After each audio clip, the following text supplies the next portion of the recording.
দেখা যাচ্ছে।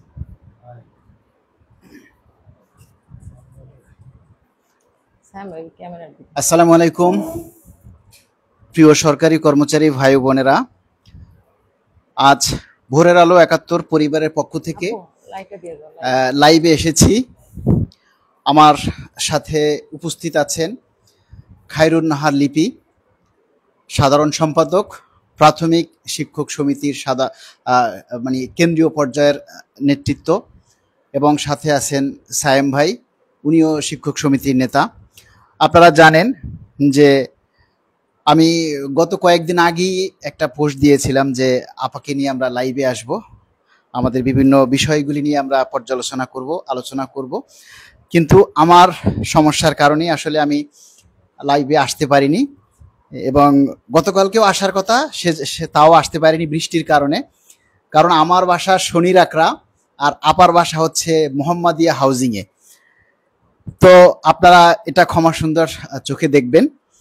আর লাইভে যারা আসছেন, অলরেডি ১০০-১৫০ মানুষ যোগ হয়েছেন। সবাইকে আমাদের পরিবারের পক্ষ থেকে শুভ সন্ধ্যা।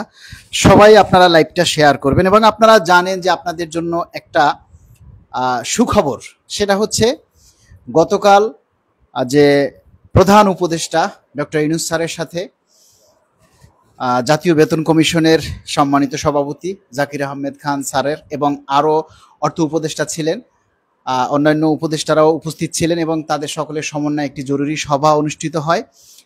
সেই সভায় যে সামারি যেটা এসেছে সবার সামনে, আপনারা দেখেছেন যে নির্ধারিত সময়ের আগেই বেতন কাঠামো চূড়ান্ত হবে। তো নির্ধারিত সময়ের আগেই বেতন কাঠামো চূড়ান্ত হবে, এটাই খুশির বিষয় নয়। আমাদেরকে এই নির্ধারিত সময়ে আমাদের এই দাবিটা বাস্তবায়ন করতে হবে, শুধু চূড়ান্ত হলেই হবে না। এই বিষয়ে আমরা কথা বলবো। আমাদের প্রিয় নেতৃত্ব খায়রুন নাহার লিপি, বাংলাদেশ প্রাথমিক শিক্ষক সমিতির সাধারণ সম্পাদক। আপা, আসসালামু আলাইকুম। আসসালামু আলাইকুম। ধন্যবাদ মালিক ভাই এবং ভোরের আলো ৭১-এর সঙ্গে যারা আজকের লাইভে যুক্ত আছেন, সকল শুভানুধ্যায়ী এবং গুণগ্রাহী, এবং আমাদের যারা এই আন্দোলনের যারা আমাদের সহযোদ্ধা, এবং আজকের লাইভে যারা বাংলাদেশ এবং বাংলাদেশের বাইরে থেকে যারা যুক্ত হয়েছেন, সকলের প্রতি কৃতজ্ঞতা। এবং আজকের লাইভটি আপনারা সকলে শেয়ার করুন, আপনাদের নিজস্ব মতামত প্রদান করুন, এবং যার যার টাইমলাইন থেকে এই লাইভটি ছড়িয়ে দেওয়ার জন্য সবাইকে অনুরোধ জানাচ্ছি। ধন্যবাদ মালিক। আপা, আপনি শুনেছেন যে গতকাল পে কমিশন চেয়ারম্যান মহোদয় প্রধান উপদেষ্টাকে বলেছেন যে নির্ধারিত সময়ের আগেই বেতন কাঠামো চূড়ান্ত হবে। এই ক্ষেত্রে আপনার অভিমতটা আমরা শুনতে চাচ্ছি, যে বেতন কাঠামো চূড়ান্ত হবে, আসলে চূড়ান্ত হবে নাকি প্রজ্ঞাপন হবে, আমরা কি চাচ্ছি? ধন্যবাদ মালিক ভাই। এখানে একটি কথা বলতে চাচ্ছি, এই যে গতকালকে পর্যন্ত যে দৃশ্যপটটি আমরা দেখেছি, আমাদের পে কমিশন গঠনের যে চেয়ারম্যান মহোদয়ের মাধ্যমে এবং মাননীয় উপদেষ্টা মহোদয় পর্যন্ত যে অবতীর্ণ হয়েছে আমাদের দাবিটি, সেই মানুষগুলোর প্রতি আসলে আজকের লাইভে কৃতজ্ঞতা জানাতেই হয়। এর মধ্যে আমি বলবো আমাদের বাদিউল আলম ভাই, আমাদের ওয়ারেস ভাই, এবং খায়ের মজুমদার সহ, আমি বলবো আপনি, আশিক ভাই সহ, মালিক ভাই সহ, যারা এই যাত্রায় এবং এত শ্রম দিয়েছেন, এবং যখন আমরা নিজেদেরকে গুটিয়ে রেখেছি তখন তারা দাবি দেওয়া নিয়ে রাজপথ প্রকম্পিত করেছেন। সেই জিনিসটির কিন্তু দৃশ্যমান চিত্র হচ্ছে মাননীয় প্রধান উপদেষ্টার কাছে আমাদের মাননীয় চেয়ারম্যান মহোদয়ের যে সংযোগ স্থাপন, যে মানুষগুলো নির্লসভাবে কাজ করেছেন, আমি হৃদয়ের অন্তঃস্থল থেকে এবং বাংলাদেশ প্রাথমিক শিক্ষক সমিতির পক্ষ থেকে তাদের প্রতি কৃতজ্ঞতা জানাই। আসলে এই যে অর্জন, এখানে গতকাল পর্যন্ত যেটি হয়েছে সেই জায়গাটিতে আমরা সন্তুষ্টি প্রকাশ করতে পারি, তবে পূর্ণ আত্মতৃপ্তি কিংবা সন্তুষ্টি লাভের চূড়ান্ত পর্যায় পর্যন্ত আমি আসলে আস্থা রাখতে পারছি না মালিক ভাই। এখানে বিষয় হচ্ছে রিপোর্ট প্রণয়ন, প্রস্তাবনা পেশ, সকল কিছু ঠিক আছে, কিন্তু যতদূর পর্যন্ত আমরা এসেছি এটাও কিন্তু আন্দোলনের ফল, আন্দোলনের ফসল। তবে এই সুফল ভোগ করার জন্য এই ফলাফলের সাথে সুযোগ করতে হলে যদি সারা বাংলাদেশের সকল কর্মচারী যারা আছি 11 থেকে 20তম গ্রেডের, তারা যদি আসলে পে কমিশন বাস্তবায়নের জন্য আমরা যদি আশাবাদী হই, তাহলে আমাদেরকে এই মুহূর্তে সুসংগঠিত হয়ে রাজপথ প্রকম্পিত করে এই দাবি যতক্ষণ পর্যন্ত গেজেট আকারে প্রস্তাবনা না, গেজেট আকারে যতদিন পর্যন্ত আমরা হাতে না পাবো, ততদিন পর্যন্ত আমার মনে হচ্ছে এখন জোরালোভাবে আমাদের জাগরণ মানে জাগিয়ে তোলা, জাগরণ তৈরি করা এখন সময়ের অন্যতম একটি কাজ হবে বলে আমি মনে করছি। মানে আপনি বলতে চাচ্ছেন যে গেজেটটা না হওয়া পর্যন্ত আমরা থামবো না? অবশ্যই, এবং আমরা যদি থেমে যাই, আপনাকে বলি ডিসেম্বরে যদি দেই তাহলে ফেব্রুয়ারিতে আমরা শুনতে পাচ্ছি যে একটা নির্বাচনী একটি প্রক্রিয়া চলমান আছে। তো সেই জায়গাটি যদি হয় তাহলে আমরা তো আবারও অকুল সাগরে নিমজ্জিত হব, এবং এইটা প্রস্তাবনায় থাকবে এবং বাস্তবায়নের জন্য আবার আমাদের সেই 10 বছর 15 বছর এবং নির্বাচিত সরকারের কাছে ছুটতে হবে। এবং আপনাদেরকে আজকে লাইভে যারা যুক্ত আছেন আপনাদেরকে বলছি, আজকে আমি আপনি আপনারা আমরা যারা দাবি দেওয়ার কথা অকপটে বলতে পারছি, এটি কিন্তু আমি বলবো তত্ত্বাবধায়ক সরকারের উপরে আমরা আস্থা রাখতে পারছি যে আমার এই বাক স্বাধীনতা হয়তো হরণ পুরোপুরি হবে না, কেউ না কেউ আমাদের পাশে দাঁড়াবে। কিন্তু নির্বাচিত সরকার আসলে যে দলই ক্ষমতায় আসুক সে দলের কাছেই কিন্তু আমাদের বাক স্বাধীনতা জিম্মি হয়ে যাবে।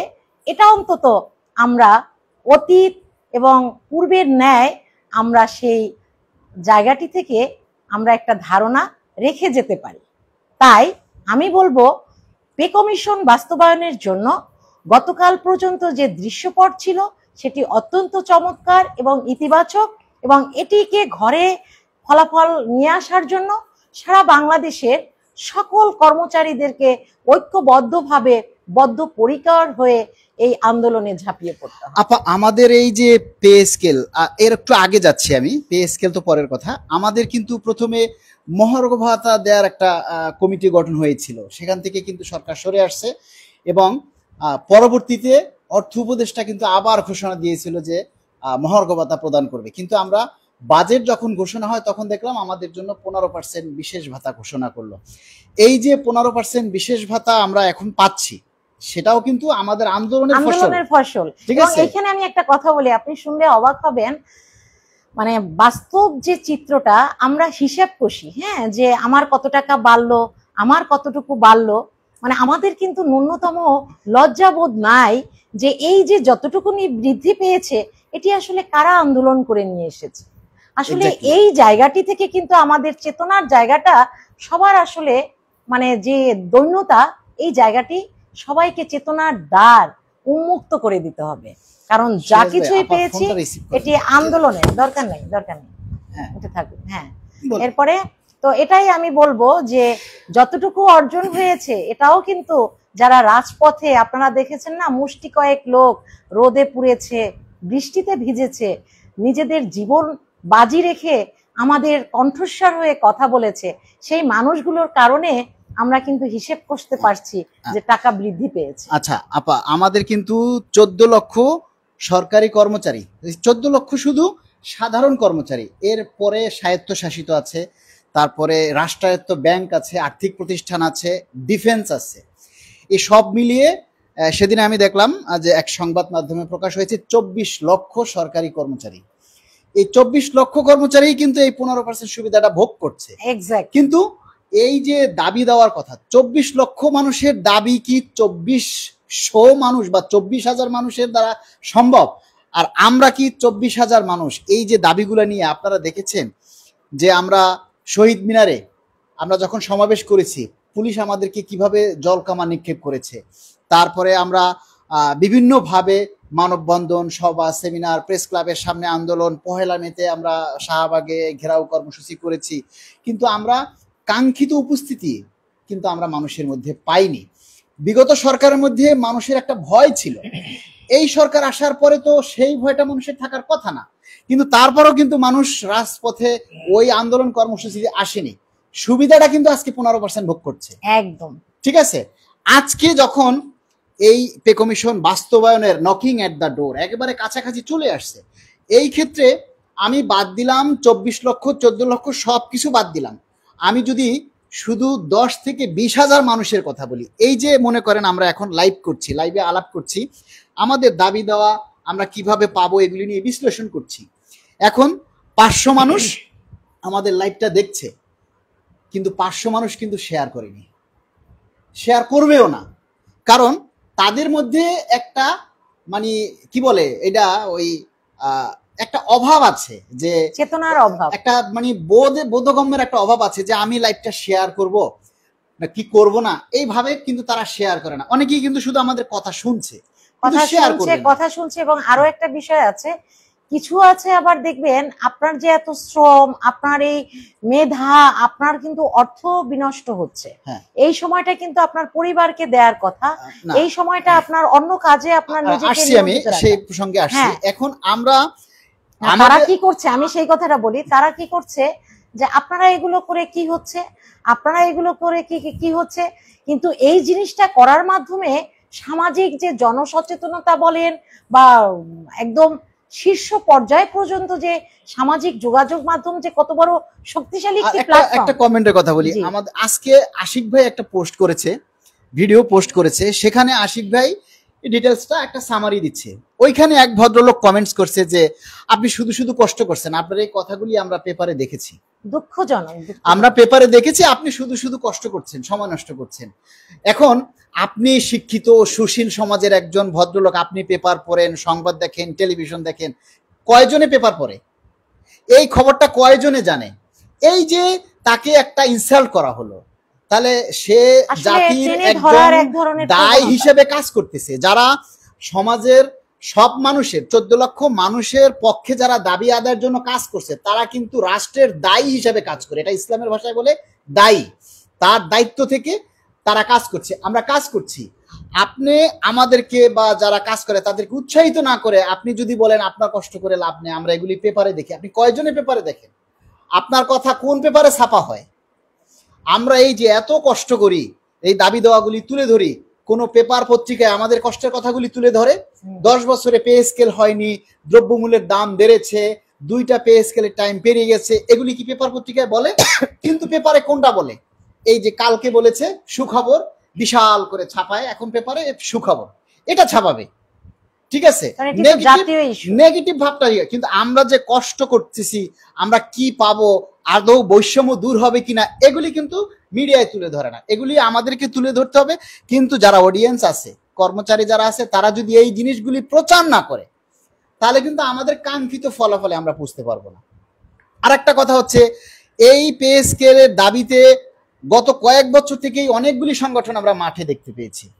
এর ভিতরে 1 নম্বর হচ্ছে বাংলাদেশ সরকারি কর্মচারী কল্যাণ ফেডারেশন, তারপরে আসেন 11 থেকে 20 ফোরাম, তারপরে আসেন 17 থেকে 20 গ্রেড কর্মচারী সমিতি, এরপরে বাংলাদেশ বিশ্ববিদ্যালয় 4র্থ শ্রেণী কর্মচারী ইউনিয়ন, তারপরে শিক্ষকদের ভিতরে কয়েকটা সংগঠন প্রথমে ছিল, যেটা আনিস ভাইদের একটা সংগঠন ছিল, তারা আমাদের সাথে প্রথমে কয়েকটা মিটিংয়ে অ্যাটেন্ড করেছে, এটা অস্বীকার করার সুযোগ নেই।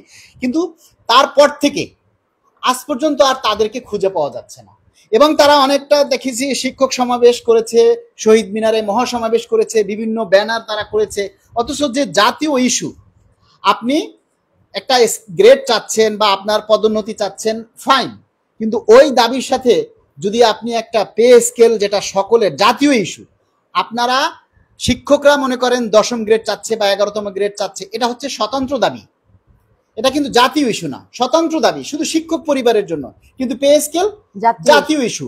আপনার একটা জাতীয় ইস্যু, সেটা আপনারা কোনো আপনার সমাবেশে আপনি উল্লেখ করলেন না, অথচ শাহীন লিপি যে বাংলাদেশ প্রাথমিক শিক্ষক সমিতি, তারা কিন্তু তাদের আন্দোলনে, তাদের যে কোনো ইয়াতে, সেদিন তারা প্রেস ক্লাবেও আন্দোলন করেছে, আপনারা মহাসচিব করেছেন, প্রেস ব্রিফিং করেছেন, সেখানেও আমি দেখেছি আপনারা যে নবম পে স্কেলের দাবিটা উল্লেখ করেছেন। আমি তো এটাই চাই, যত সংগঠনগুলি মাঠে আসবে তারা যেন জাতীয় ইস্যুটাকে সামনে নেয়। তাহলে হয় কি, আপনি আপনার স্বতন্ত্র দাবি নিয়ে মাঠে নামছেন আর পে স্কেলের দাবিটা আপনি তুলে দিয়েছেন, তাহলে কিন্তু আমি ওখানে চলে যেতে পারবো একদম। আর আপনি যখন আপনার স্বতন্ত্র দাবি নিয়ে করবেন তখন তো আমার যাওয়ার সুযোগ নেই। জি না। কিন্তু আজকে একমাত্র ফেডারেশন ছাড়া আর কোনো সংগঠনকে আমরা দেখতে পাচ্ছি না। আর লিপি আপাকে আমরা পাই আমাদের সুখে দুঃখে, যে কোনো সময় আমরা ডাক দিলেই আমরা লিপি আপাকে পাই, যার কারণে আজকে আমি লিপি আপার বাসায় আসছি অনেক দূর থেকে, যে লিপি আপাকে নিয়ে আমরা আলোচনা করব এবং পর্যায়ক্রমে আলোচনাগুলি চলতে থাকবে।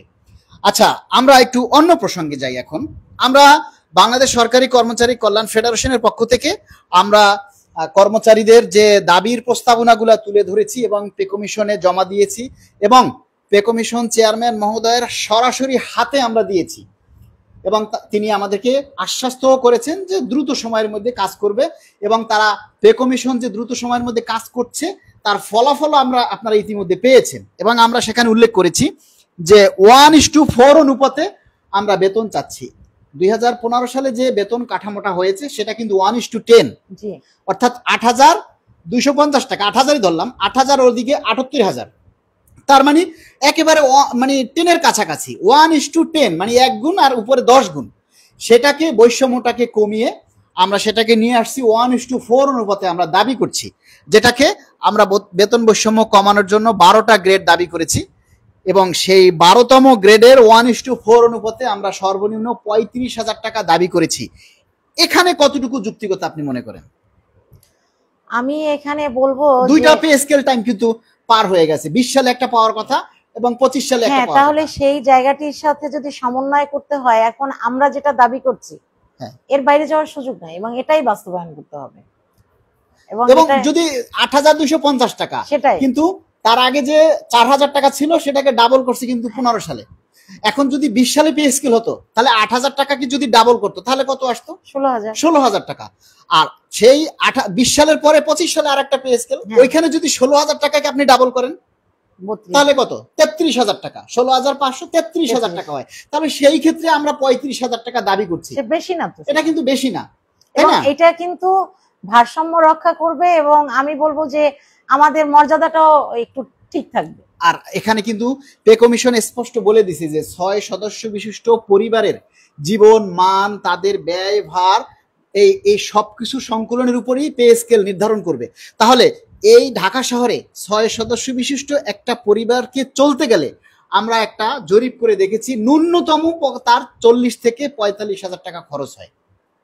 ঠিক আছে, সেই হিসাবে আমরা সর্বনিম্ন গ্রেড আমরা 35,000 টাকা দাবি করেছি। আচ্ছা, এরপরে আসুন আমরা যে একটা দাবিতে যাই আলোচনায়। এখানে আমরা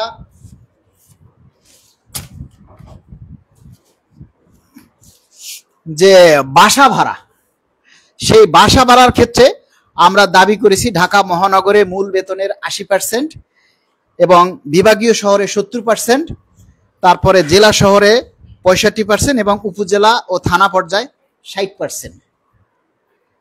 ঠিক আছে, এই ব্যাপারটা বিশ্লেষণ করেন। কোনটা ভাইয়া? এই যে বাসা ভাড়া, হ্যাঁ, ঢাকা মহানগরে মূল বেতনের 80%, বিভাগীয় শহরে 70% এবং জেলাতে 65% আর উপজেলা বা থানা শহরে আমরা 60% দাবি করছি। হ্যাঁ, আমি তো এই পুরো আপনাদের দাবির সাথে তো একমত। এখানে তো আর বিশ্লেষণ না, এইটা আসলে আমরা যে দাবি করছি এইটা মানে যৌক্তিক, সময় উপযোগী কিনা, একদম সময় উপযোগী এবং বাস্তবতার নিরিখে। আমি বললাম না যে আপনারা যেই জিনিসটি চূড়ান্তকরণ করেছেন এবং সরকারের কাছে যে দাবিগুলো উত্থাপন করেছেন সেটির সাথে আমরা বাংলাদেশ প্রাথমিক শিক্ষক সমিতি, আমরা যা শাহীন লিপি যে পরিষদটি আছে, আমরা পুঙ্খানুপুঙ্খভাবে বিশ্লেষণ করে যেটি দেখেছি যে এখানে মনে হয়েছে যে এর কোনো মানে আপনাদের সাথে আমরা পুরো একদম সহমত এবং যেই রূপরেখা তৈরি করেছেন এই রূপরেখা বাস্তবায়নের জন্য আমরা অগ্রগামী হিসেবে কাজ করে যাব ইনশাআল্লাহ। দর্শক, আমাদের মাঝে শাহীন লিপি পরিবারের যে প্রাথমিক শিক্ষক সমিতির যে কেন্দ্রীয় কমিটি, সেই কমিটির যে সম্মানিত সভাপতি মোহাম্মদ মোয়াজ্জেম হোসেন শাহিন, তাই না? মোহাম্মদ মোয়াজ্জেম হোসেন শাহিন ভাই আমাদের মাঝে উপস্থিত হয়েছেন। তিনি আমাদের সাথে শরীক হয়েছেন, অনেক দূর থেকে এসেছেন। তাকে আমরা অভিনন্দন জানাই। এবং আমাদের সাথে সিরাজ ভাই, কি জানি, নীতি নির্ধারণী চেয়ারম্যান মোহাম্মদ সিরাজ ভাই, পুরো নাম কি? সিরাজুল ইসলাম ভাইও আছেন। আমাদের ক্যামেরার ছোট, একজন একজন করে আসবেন। তো আমরা একটু ইয়াকে বলবো, আমরা সভাপতির কাছে আচ্ছা একটু রেস্ট নেবেন। হ্যাঁ, এটা সিরাজ ভাইকে, সিরাজ ভাইকে এগুলো, সিরাজ ভাই আসেন, সিরাজ ভাই আসেন, এগুলো আমারে জিজ্ঞেস করুন। আর ওটা সিরাজ ভাই। আচ্ছা, সাইম ভাই তাহলে একটু সরেন, সিরাজ ভাইকে একটু দেন। হ্যাঁ, সিরাজ ভাই আসেন, বসে। আমাদের সেটের সামনে উপস্থিত হয়েছেন মোহাম্মদ সিরাজ ভাই, নীতি নির্ধারণী চেয়ারম্যান প্রাথমিক শিক্ষক সমিতির কেন্দ্রীয় কমিটির। আমরা সিরাজ ভাইয়ের কাছে জানতে চাইব যে আমরা যে এই যে বাড়ি ভাড়া এই বিষয়টা, আমরা বাংলাদেশ সরকারি কর্মচারী কল্যাণ ফেডারেশনের পক্ষ থেকে ঢাকা মহানগরীতে 80%, বিভাগীয় শহরে 70%, জেলা শহরে 65% এবং উপজেলা থানা পর্যায়ে 60%, এটা কতটুকু যুক্তিযুক্ত?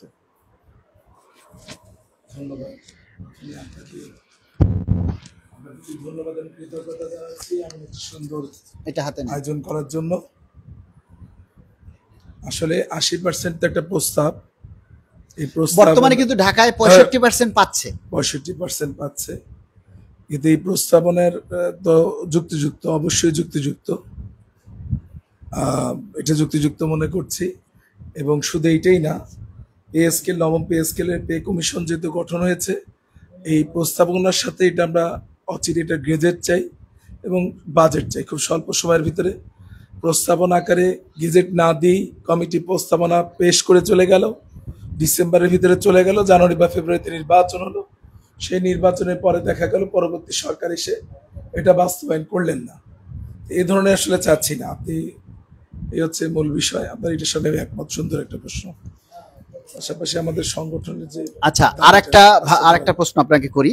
চিকিৎসা ভাতা 10,000 টাকা আমরা দাবি করেছি, চাকরিরত এবং যারা অবসরে আছেন, ঠিক আছে, উভয়ের জন্যই আমরা সমানভাবে আমরা 10,000 টাকা দাবি করেছি। বর্তমানে আমরা যারা চাকরিরত আছি আমরা পাচ্ছি 1500 টাকা, এবং যারা অবসরে আছেন তারা 60 বছর পর্যন্ত 2,500 টাকা পাচ্ছে। সেই ক্ষেত্রে আমরা 60-এর পরে, হ্যাঁ, 65+। কিন্তু একজন মানুষ যখন অবসরে যায়, ঠিক আছে, তো অবসরে যায় 59 বছরে, তো অবসরে যাওয়ার আগেই তো মানে 50 বছর পার হয়ে গেলেই তো একজন মানুষের 40 বছর পরেই যে আমার 45 বছর বয়সে আমার ডায়াবেটিস শুরু হয়ে গেছে, কোলেস্টেরল আছে, তাহলে 40-45 পার হলেই তো সে রোগাক্রান্তে হতে থাকে। তাহলে সেই ক্ষেত্রে আমরা 10,000 টাকা যে চিকিৎসা ভাতা, এইটা সরকারের কাছে আমরা যে এইটার কতটুকু গ্রহণযোগ্যতা থাকতে পারে এবং এটার বিশ্লেষণ কি? এখন চিকিৎসকের ফি, পরীক্ষা নিরীক্ষা, এর আলোকেই বিষয়টা বলে। সুন্দর একটা প্রস্তাব করেছেন আপনারা। আমরা জানি যে আসলে বৃদ্ধ বয়সে সন্তানের প্রয়োজন পড়ে, যুবক বয়সে তখন কিন্তু আমাদের প্রয়োজন পড়ে না। পিতা বা মাতার শেষ বয়সে তখন সন্তানের প্রয়োজন পড়ে। একইভাবে আজকে যখন তিনি ইয়াং থাকেন, সুস্থ থাকেন, তার থেকে বেশি সমস্যায় পড়েন যখন 60-65 পরে গিয়ে, তখন তাদের এই মেডিকেল ভাতা অ্যালাউন্সের দরকার পড়ে। আর আপনারা জানেন যে আমরা শিক্ষকরা বিভিন্ন ধরনের ঋণে জর্জরিত। দেখা গেল 6 জনের পরিবারে বাবা মা এবং ওয়াইফ এবং সন্তানের ভিতরে কেউ যদি অসুস্থ হয়, সেই রানিং অবস্থায় একটা ঋণের বোঝা চেপে যায়। এই ঋণের বোঝা কাটাতে গিয়ে সে ঋণ করে, এই ঋণ করতে গিয়ে ঋণ থেকে আর বের হতে পারে না। এই হচ্ছে মূল বাস্তবতা এবং এই যুক্তিযুক্ত, এটাই আমি মনে করি। এবং আরেকটা বিষয়, কিন্তু বেশিরভাগ রিটায়ার্ডে যাওয়ার পর দেখা যায় বাবা মা একা হয়ে যায়, সন্তানরা হয় আলাদা হয়ে যায়, না হলে দেখা গেছে তাদেরকে মানে বাবা মা থেকে সন্তানরা সম্পূর্ণ বিচ্ছিন্ন হয়ে যায়, একত্রে থাকে খুব কম সংখ্যক। সেক্ষেত্রে তাদের যে পেনশন পায় এটা দিয়ে কিন্তু তাদের চলাটাই কঠিন। সেক্ষেত্রে চিকিৎসা ব্যয়টা তো ওই সময় আরো অনেক বেশি চিকিৎসার প্রয়োজন। তাই না? বর্তমানে একজন চিকিৎসকের ফি 1 থেকে 1,500 টাকা। একটা পরীক্ষা নিতে গেলে, সেদিন আমি আমার ওয়াইফের হঠাৎ অসুস্থ হয়ে পড়েছে, আমি তার কয়েকটা টেস্ট করাতে গেলাম, দেখলাম যে মানে টুকিটাকি কয়েকটা টেস্টও 4,000 টাকা বিল আসছে। ডাক্তারের ফি দিলাম 1,500 টাকা, তাহলে 5,000 5,500 টাকার উপরে চলে গেল, তাই না? এরপরে মেডিসিন খরচ তো আছে। আচ্ছা, কারেন্ট তো চলে গেল না, তাতে ওইখানে তো দেখাবে না, ক্যামেরায় তো দেখাবে না। কারেন্ট চলে গেছে, বিদ্যুৎ চলে গেছে হঠাৎ করে। অন্য কি আলো টালো আছে কিছু? দরজাটা খুলে দাও বাবা, দরজাটা খুলে দাও না, দরজাটা খুলে দাও, আর বন্ধ হয়ে গেছে লাইট না? দরজাটা খুলে দাও। লাইট বন্ধ। আচ্ছা, এখন ওইটা কি হবে? লাইট কি চলতেছে? হ্যাঁ। আচ্ছা,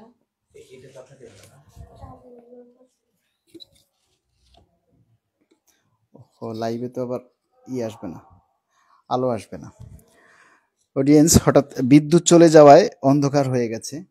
কোনো মোম টোম বা কোনো অন্য কিছু কিছু নিয়ে আসো। আলো চার্জারটা নিয়ে আসো তো, চার্জার নিয়ে আসো। লাইট জ্বলে যাবে যে জীবনে তো পারেন না, শেষ না এই পরে লাইটটা ধরেন।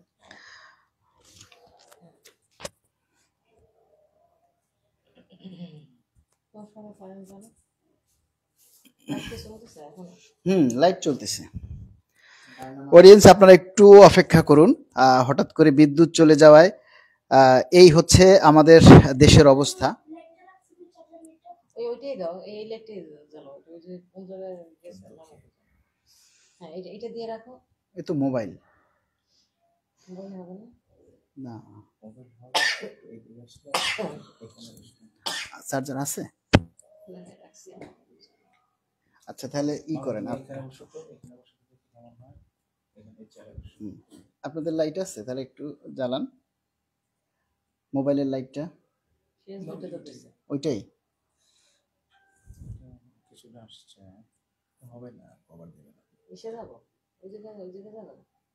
না না,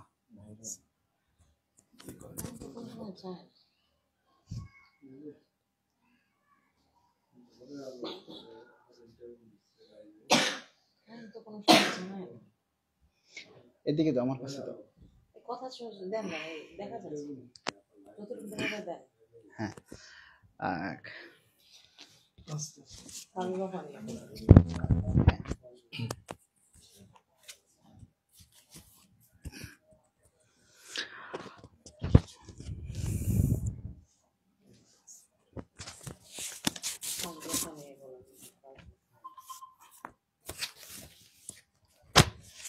আচ্ছা, আমি এর ফাঁকে সিরাজ ভাইকে আমাদের যে মোবাইলের আলো আছে এ দিয়ে আমরা লাইভটা কন্টিনিউ করি, এবং এর মধ্যে হয়তো আলো চলে আসবে। আমাদের মেইন বিষয় হচ্ছে আমাদের কথাগুলি শোনা।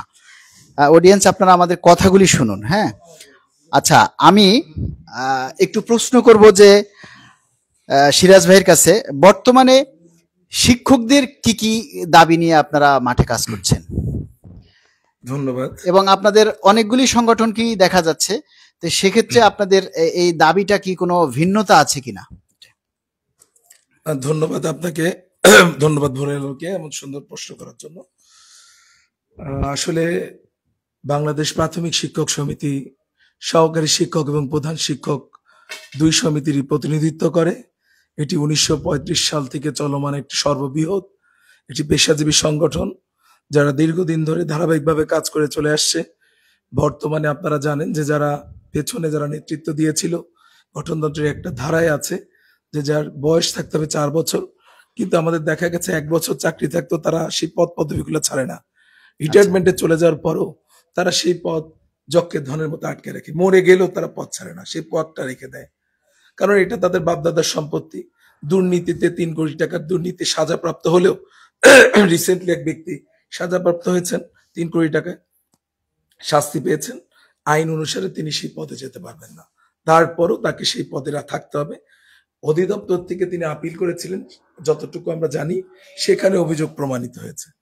তো আমি তারপরে তাদের প্রতি শ্রদ্ধা রেখেই বলবো যে যতগুলো সংগঠনই থাকুক, 8টা থাকুক আর 10টা সংগঠন থাকুক, ভয়েস অনেক হতে পারে, দাবি কিন্তু এক। কেউ আচ্ছা। 3টা দাবি নিয়ে কাজ করছে, কেউ 4টা দাবি, আমরা এই 5টা দাবি নিয়ে করছি। আপনি জানেন বাংলাদেশে একমাত্র আমাদের সংগঠনই যারা সাইন এবং লিপির সংগঠন, যেই সংগঠন পে স্কেলের দাবি নিয়ে এসেছে। বাংলাদেশের প্রাথমিক শিক্ষক সমিতির কোনো সংগঠন পে স্কেলটা নিয়ে আসেনি। এবং আরো মজার ব্যাপার বলছি, খায়রুন্নাহার লিপি যখন যেই পোস্টটা দেয় সেই পোস্টটাকেই বাকি সংগঠনগুলো অনুসরণ করে। এটা আমাদের জন্য একটা বড় একটা অর্জন, আমরা তাদেরকে ছোট করছি না। এটা আমাদের জন্য একটা বড় অর্জন যে তারা প্রতিটা লিপিকে অনুসরণ করে। লিপি যখন দেখা গেল যে ওই পিএসসি চেয়ারম্যানের সাথে আন্দোলন করছেন, কিংবা দেখা গেল যখন পিএসসি সচিবের সাথে মিটিং করছেন, তার পরবর্তী স্টেপ কি সেইটা দেখি তারা পোস্ট দেন। এটা আমাদের জন্য একটা বড় জিনিস। আমি আপনাকে একটু অবগত করতে চাই, আমার সংগঠনের পক্ষ থেকে আমরা বেতন 5টা দাবি নিয়ে এসেছি। বেতন বৈষম্য নিরসনের জন্য একই কারিকুলামে একই সিলেবাসে আমরা পড়াচ্ছি। তা সত্ত্বেও আপনারা জানেন যে আমাদের প্রধান শিক্ষকদের 9-3-14 থেকে প্রধান শিক্ষককে 10ম গ্রেড দেওয়া হলেও আজ পর্যন্ত সেটার বাস্তবায়ন হয়নি। যদিও আমাদের ডেস্টিনেশন হচ্ছে প্রধান শিক্ষক 9ম গ্রেড এবং সহকারী শিক্ষক 10ম গ্রেড, কিন্তু আজ পর্যন্ত সেটা আমাদেরকে বাস্তবায়ন হয়নি। তা বাস্তবায়ন না হওয়ার কারণে একটা হচ্ছে বেতন বৈষম্য নিরসনের জন্য আমরা দাবি জানিয়েছি এবং আমরা বলেছি 65,524 জন প্রধান শিক্ষকের গেজেট করতে হবে। গেজেট বাই নেমে গেজেট করে তাদেরকে 10ম গ্রেড অচিরে দিতে হবে, এটা আমাদের দাবি।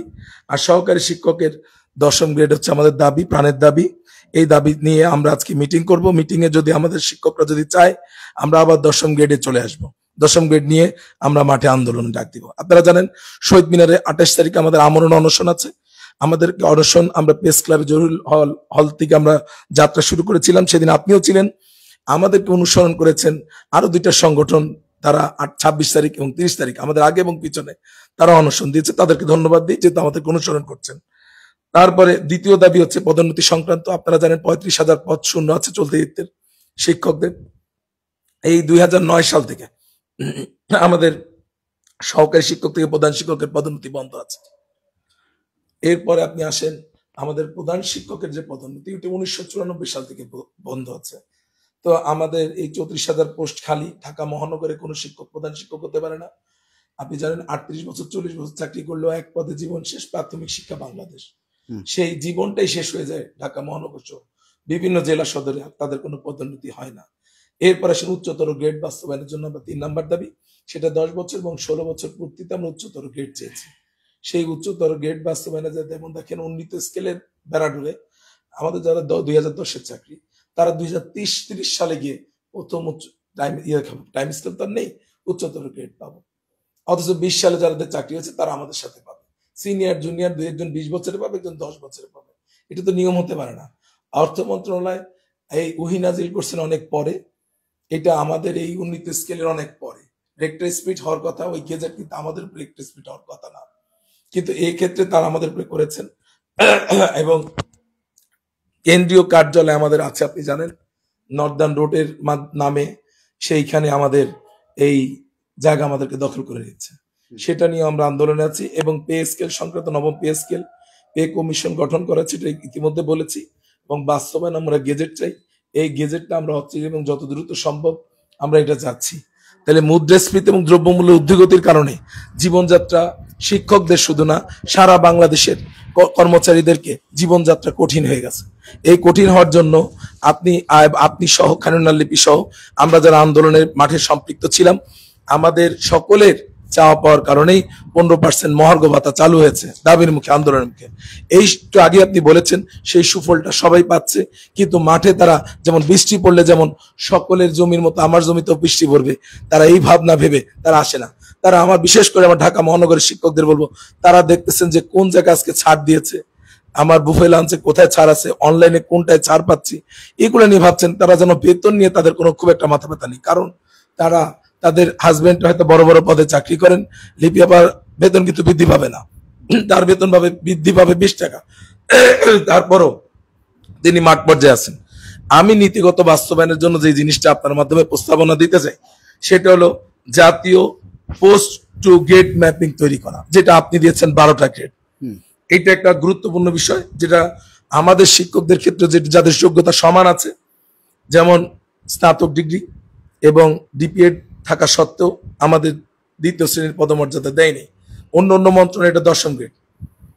আমার পিটিএ সংলগ্ন বিদ্যালয়ে তারা একই কারিকুলামে একই সিলেবাস পড়াচ্ছে, তাদের 10ম গ্রেড। আমরা নিম্ন মাধ্যমিকে যারা 734টা বিদ্যালয়ে পড়াচ্ছি তাদেরও আমরা 10ম গ্রেড দিচ্ছেন। আমরা নিম্ন মাধ্যমিক বিদ্যালয়ে আমাদের গ্রেড 13তে দিচ্ছে। তো এরপরে আমরা চাচ্ছি যে সমান গ্রেড নিশ্চিত করা, এই গ্রেডগুলো সমানভাবে নিশ্চিত করা। দ্বিতীয় প্রস্তাব হচ্ছে পর্যায়ক্রমে বাস্তবায়ন। যদি সরকার যদি মনে করে যে আমার বাজেট সংকুলন হচ্ছে না, সেক্ষেত্রে তিনি পর্যায়ক্রমে বাস্তবায়নটা করতে পারে। কিভাবে? যে আমি শিক্ষকদের, সহকারী শিক্ষকদের 13তে পারতেছি না, মানে 13তে মেনে নিচ্ছে না, এরা 10 চাচ্ছে সহকারী শিক্ষক, ঠিক আছে, তাহলে আমি তাদেরকে 11তম গ্রেড দিই। 4 বছর পরে সে 11 থেকে বা 3 বছর পরে সে 10ম গ্রেডে যাবে। আমরা এটাও মানতে রাজি আছি যে সরকারকে আমরা সময় দিতে চাই, যে এই বাস্তবে একটা রোড ম্যাপ গ্রহণ করতে হবে। এই রোড ম্যাপ গ্রহণ করে সেটা বাস্তবায়ন চাই। শুধুমাত্র আইওয়াশ করার জন্য কমিটি বাস্তবায়ন করলাম, কমিটি দেখাইলাম, কিন্তু সেটা আমাদেরকে ঠান্ডা করলো, আন্দোলনকে ঠান্ডা করে সরকার আস্তে করে সরে চলে গেল, এটা হবে না। তারপর আসেন প্রাথমিক শিক্ষা ক্যাডার চাচ্ছি আমরা।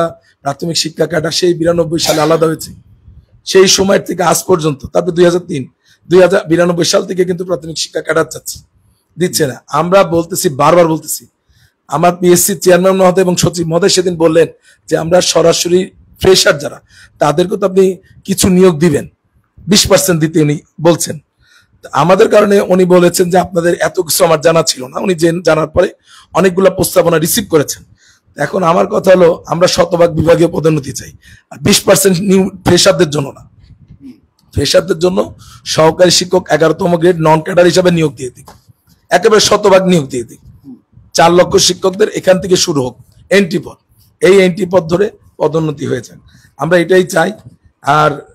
আর কি বলবো, আমার এখানে আমাদের এই হলো প্রস্তাবনা, আমাদের এই 4টা প্রস্তাবনা নিয়ে আমরা 5টি দাবি নিয়ে আমরা আগাচ্ছি। এরই প্রেক্ষিতে আপনার মাধ্যমে সারা বাংলাদেশের সরকারি প্রাথমিক বিদ্যালয়ের শিক্ষকদেরকে বিনয়ের সাথে অনুরোধ করছি, আপনারা 28 তারিখে চলে আসেন শহীদ মিনারে। আমরা বিগত দিনের সারা বাংলাদেশের যে মিডিয়া ভিত্তিক যে আন্দোলন, সর্বপ্রথম খায়রুন্নাহার লিপির নেতৃত্বে হয়েছিল 24শে জানুয়ারি 2025, সেই ধরনের আন্দোলন আবার আমরা শুরু করতে যাচ্ছি। আপনারা, আশা করব আপনারা আমাদের সাথে একত্রতা ঘোষণা করবেন। বিশেষ করে আমাদের প্রাণের দাবি, ঢাকা মহানগরের শিক্ষকরা এখানে ইনক্লুড হবেন, সকল বিদ্যালয়ের শিক্ষকরা, একজনও বাইরে থাকবেন না, আপনারা এখানে যুক্ত হবেন বলে আমরা আশা রাখছি। আচ্ছা, আমি আপার কাছে যাচ্ছি। আপার কাছে একটা প্রশ্ন করছি যে ইদানিং এখনকার যে সবচাইতে আলোচিত বিষয়, যে এটিও পরীক্ষায় প্রশ্নপত্র ফাঁস হয়েছে, এই ব্যাপারে আসলে আপনার শিক্ষক হিসেবে আপনার মন্তব্য কি? ধন্যবাদ মালিক ভাই। আপনি জানেন যে আমাদের আসলে সিরাজ ভাই কিছুক্ষণ আগে বলেছেন যে মানে শিক্ষকরা এক পদে যোগদান করে সে শেষ পর্যন্ত একই পদে থেকে সে হচ্ছে চাকরি থেকে অবসর নেয়। তো আপনি দেখেছেন কিছুদিন আগে আমরা বাংলাদেশ প্রাথমিক শিক্ষক সমিতির ব্যানারে আমরা বিভাগীয় প্রার্থিতার জন্য কিন্তু আমরা পিএসসির সামনে দাঁড়িয়েছিলাম। তো এটির মূল কারণ কিন্তু এই যে বারবার এক একটি জায়গায় যে শিক্ষকরা দাঁড়িয়ে যাচ্ছে, এটি কিন্তু আসলে চরম বঞ্চনার একটি কিন্তু প্রতিচ্ছবি। রাষ্ট্রের যারা কর্তা ব্যক্তি যারা আছেন তাদেরকে অবশ্যই এই জিনিসটি কিন্তু, শিক্ষক যদি ঘর থেকে বেরিয়ে কিংবা বিদ্যালয় থেকে বেরিয়ে সে যদি রাজপথে দাঁড়ায়, এটি কিন্তু রাষ্ট্রের জন্য অবশ্যই লজ্জাস্কর এবং অবমাননাকর। কারণ শিক্ষকরা আজকে অনিশ্চয়তা থেকে কিন্তু তারা সামাজিক মর্যাদার জন্য বলেন, আর্থিক নিরাপত্তার জন্য বলেন, সকল কিছুর জন্য তারা এদিক ওদিক মানে দিক বেদিক হয়ে ছোটাছুটি করছে।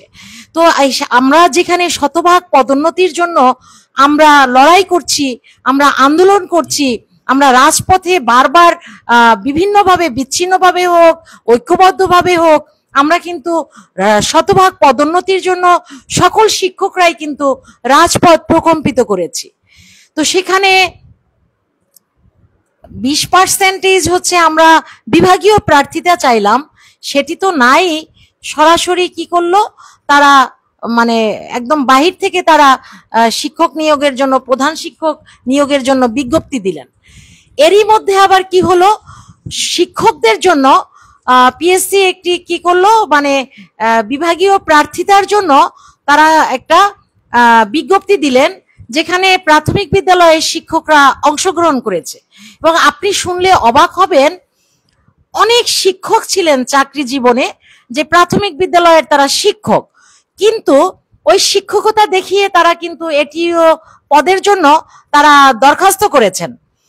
কিন্তু এই পরীক্ষা কার্যক্রম যখন চূড়ান্তভাবে যখন আসনে বসবে একজন শিক্ষক, তন্মধ্যে দেখা গেছে যে অনেক শিক্ষকদের অন্যান্য জায়গায় তাদের চাকরি হয়ে গেছে।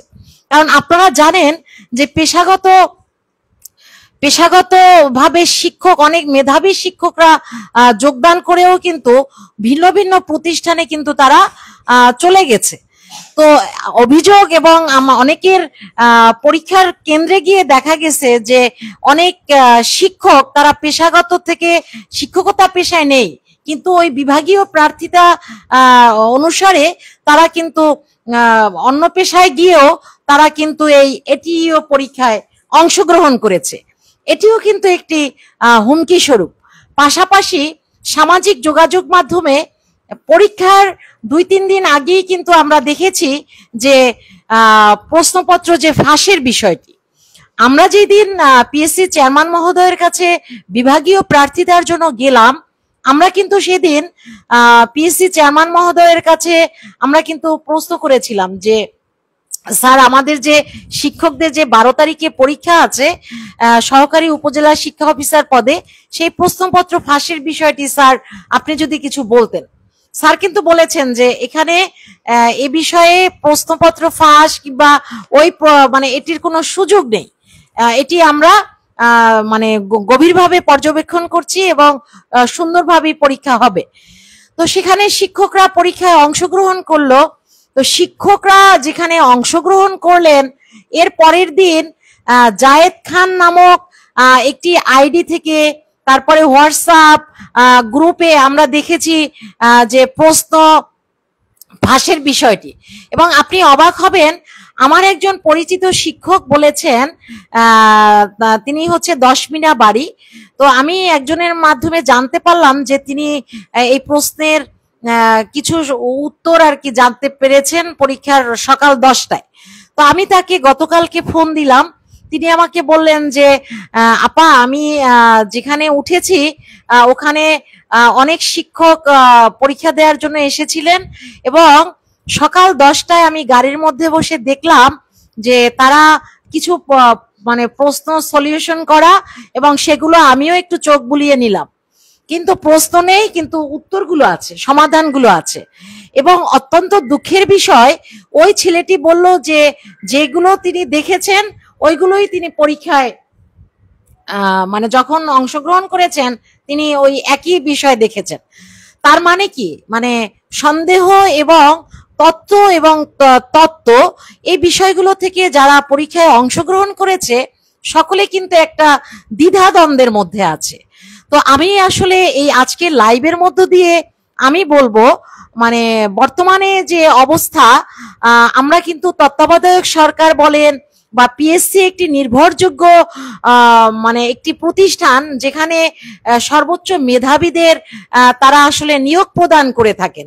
তো সেখানে নিয়োগের ক্ষেত্রে স্বচ্ছতা, প্রশ্নপত্র ফাঁসের যে বিষয়টি, আমি বলবো শিক্ষকদের এই যে বিভাগীয় যে পরীক্ষাটি হলো, এটিকে পিএসসি চেয়ারম্যান মহোদয় বলেন বা রাষ্ট্রের কাউকে ছোট করে বা অবজ্ঞা করে দেখবার কোনো সুযোগ নেই।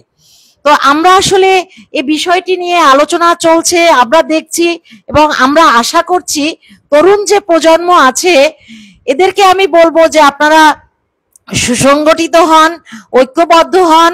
আপনারা অবশ্যই রাষ্ট্রকে এই সন্দেহের যে বিষয়টি, আমি জানি না প্রশ্নপত্র আসলে সঠিকভাবে ফাঁস হয়েছে কিনা, কিন্তু যেহেতু সন্দেহ, যেহেতু বাংলাদেশ বলে কথা, যেখানে আবেদ আলী চাচারা যুগের পর যুগ এই কাণ্ডগুলো সংগঠিত করেছেন, সম্পাদন করেছেন, তো আবেদ আলী চাচাদেরকে আমরা আসলে ভুলতে তো পারি না। তো এই আবেদ আলী চাচাদরা যেন এই পৃথিবীতে এখনো এই স্বাধীন বাংলাদেশে এই যে জুলাই বিপ্লবে এখনো যদি এই জুলাইয়ের মানে যে অভ্যুত্থান হলো, জুলাইয়ের পরেও যদি এই আবেদ আলী চাচা দ্বারা নির্যাতন নিষ্পেষণ হয় এবং সেটি আবার শিক্ষকরা এই সর্বপ্রথম প্রশ্ন পাশের যদি শিকার হয়ে থাকে, সত্যি এটি অবমাননাকর এবং একজন শিক্ষক হিসেবে, একজন সহকর্মী হিসেবে আমি এর তীব্র নিন্দা জানাই। আচ্ছা, এবারে আরেকটু অন্যরকম একটা প্রশ্ন করি, যে আপনি জানেন যে বর্তমানে আমরা টিফিন ভাতা 6 টাকা 66 পয়সা পাচ্ছি, তাই না? যে 6 টাকা 66 পয়সা টিফিন ভাতা, মাসে 200 টাকা, মাসে 200 টাকা হিসেবে আমরা টিফিন ভাতা পাই। অথচ ব্যাংকে যারা চাকরি করে, রাষ্ট্রায়ত্ত ব্যাংক, একই রাষ্ট্রে থেকে তারা পার ডে 400 টাকা অ্যালাউন্স পাচ্ছে। তাহলে 400 টাকা আর আমরা পাচ্ছি 6 টাকা 66 পয়সা। এই লজ্জার কথা বললেন না। এইটা নিয়ে আসলে আমাদের কি বলা উচিত? আপাকে আপনি কি ভাই এই লজ্জার কথা বললেন না, কারণ কি আমার ঘরেই কিন্তু একজন ব্যাংকার আছে। আপনারা হয়তো অনেকেই জানেন না যে আমার ঘরে একজন ব্যাংকার আছে। আমি খাই 6 টাকার নাস্তা আর সে খায় 400-500 টাকার নাস্তা। সরি, আমার আপার হাজবেন্ড কিন্তু হচ্ছে ব্যাংকার, ঠিক আছে? তাহলে ওনাদের মধ্যে একটা যুদ্ধ, একজনে 400 টাকার নাস্তা খায় আর একজনে 6 টাকার নাস্তা খায়। বিষয়টা কিন্তু খুবই এবং আরেকটি জিনিস কি জানেন, মানে আর্থিক বিষয়ের সাথে মানুষের কিন্তু যাপিত জীবনের একটি সংযোগ স্থাপন হয়। আপনার পকেটে যদি টাকা না থাকে, আপনার পেটে যদি খাবার না থাকে, সেই মলিন বা মানে বিবর্ণ প্রতিচ্ছবি কিন্তু আমাদের মানে আমার হাজবেন্ডের উদাহরণই দেই। সে আমাকে বলে যে তোমরা তো আসলে কি করো, মাস্টারি করো। তো এই যে মাস্টারি শব্দটা, এটা বলার কিন্তু কারণ রাষ্ট্র আমাদেরকে এমন একটি পর্যায়ে তৈরি করে নিয়ে এসেছে, এ দায় কিন্তু রাষ্ট্রেরও। এখন বলতে পারেন যে এই কথাগুলো আগে কেন বলেননি? এই কথাগুলো আগেও আমি বলেছি, এখনো বলছি, ভবিষ্যতেও বলবো।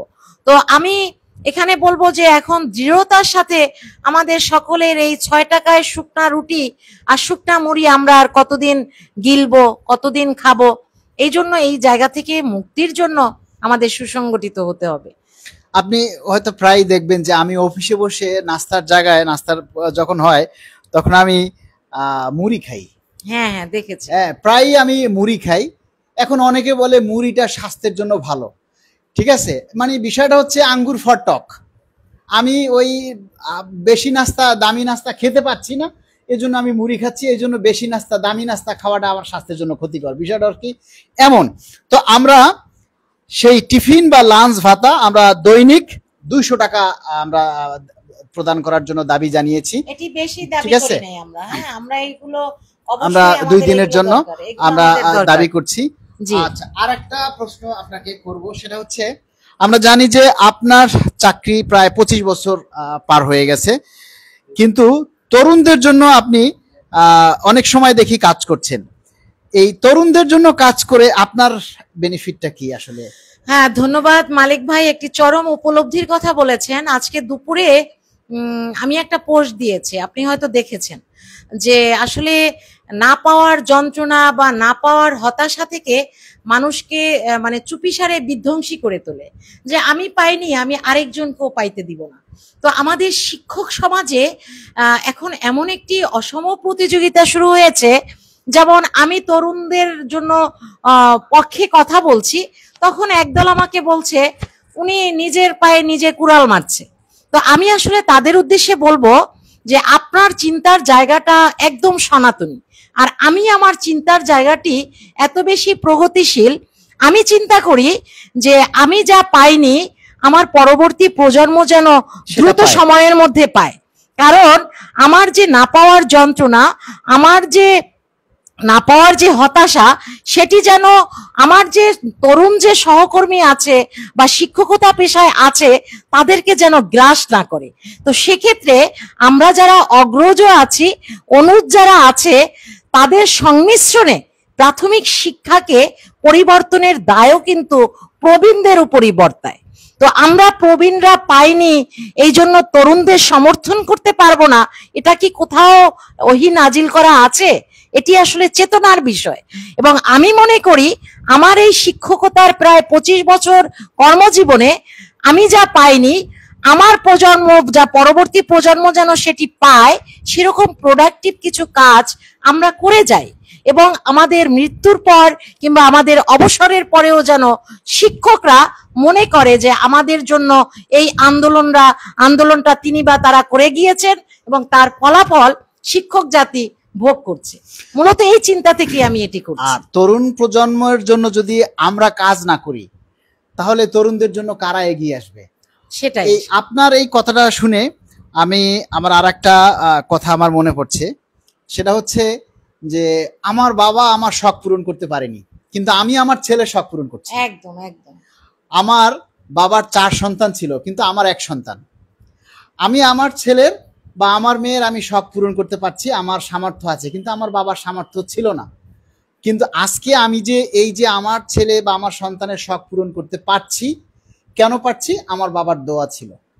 আমার বাবা, আমার মা আমাকে শিখিয়ে গেছেন কিভাবে মানুষের পাশে থাকতে হয় এবং কিভাবে সমাজের দায়ী হিসেবে সমাজের জন্য, দেশের মানুষের জন্য, জাতির জন্য কিভাবে কাজ করতে হয়। তা আপনি যদি তরুণদের জন্য এগিয়ে না যান, তাহলে তরুণরা যাবে কোথায়? একদম। আমরা এখন একটা আছে না প্রবাদ বাক্য, যে এসেছে তাদেরকে স্থান ছেড়ে দিতে হবে, এরকমের একটা কথা আছে। কিন্তু আচ্ছা, আর একটা প্রশ্ন আপনাকে করি, শিক্ষকদের দাবি যদি একই রকম থাকে, তাহলে তবে এত বিভাজন কেন?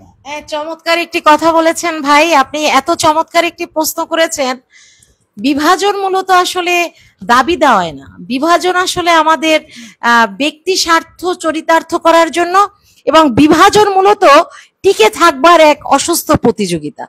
বিশেষ করে আপনি একটা জিনিস মনে রাখবেন যে দীর্ঘদিন কিন্তু আমার একটি পোস্ট ধারণ করা ঠিক নয়, বা নেতৃত্বের জায়গাটি আমাদের সবাইকে কিন্তু ছেড়ে দেওয়ার একটি প্রবণতা থাকা উচিত, যে নতুনরা যেন সুযোগ পায়। কিন্তু আমরা সেটি না করে কি করছি, মানে আমাদের মধ্যে একচ্ছত্র একটি আধিপত্য বিস্তার করার যে একটি অভ্যাসগত যে বিষয় আমাদের রন্ধ্রে রন্ধ্রে বাস করছে, বিশেষ করে প্রাথমিক শিক্ষায়। এখন নতুনদের মধ্যে যদি কেউ হাল ধরে, তাদেরকে পিছন দিয়ে টেনে ধরার চেষ্টা করে। আপনাকে একটা এক্সাম্পল দিচ্ছি।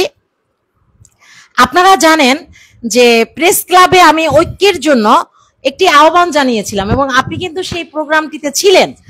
তো সেখানে আমি বাংলাদেশের যতগুলো সংগঠন আছে, প্রত্যেক সংগঠককেই আমি আলাদা আলাদা ভাবে আমার সংগঠন আমন্ত্রণ জানিয়েছে, এবং আমরা প্রেস ক্লাবে তাদের জন্য অপেক্ষা করেছি, এবং আপনিও সেখানে আমন্ত্রিত একজন অতিথি ছিলেন। তো আমি সেই জায়গাটিতে দেখেছি যে কেউ কাউকে ছাড় দেওয়ার মানসিকতা নেই। এবং 28 তারিখে আপনি দেখেছেন যে আমরা কিন্তু একটি কর্মসূচি দিয়েছি, যে আমরা 28 তারিখ পর্যন্ত যদি আমাদের দাবি দেওয়ার দৃশ্যমান কোনো ফলাফল আমরা না পাই, আমরা 28 তারিখে অনশন কর্মসূচিতে যাব। কি আগামী এই সেপ্টেম্বরের 28 তারিখে। কি অদ্ভুত বিষয়, ঐক্য পরিষদ কি করলো, 28 তারিখের কর্মসূচিকে প্রশ্নবিদ্ধ বা থামিয়ে দেওয়ার জন্য তারা 26 তারিখে কর্মসূচি দিয়েছে। কোথায়? একই জায়গায়, শহীদ মিনারে।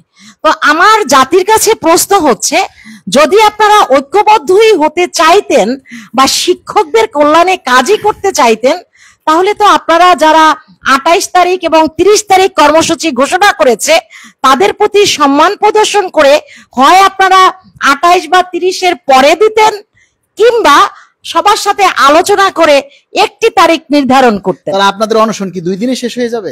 সেটাই তো বলছি, যে তারা হচ্ছে 26 তারিখে দিয়েছে, আমরা 28 তারিখ, এবং আরেকটি গ্রুপ দিয়েছে 30 তারিখ। তো যারা 28 তারিখ দিয়েছে, আমি বলবো তারা সর্বপ্রথম দাবি পেশ করেছে বা জাতির কাছে একটি এজেন্ডা বাস্তবায়নের জন্য কর্মসূচি দিয়েছে। তারপরে যারা 30 তারিখ দিয়েছে, তাদেরকেও আমি বলবো যে ধন্যবাদ, যে 28-এর আগে কিন্তু তারা দেয়নি। তারা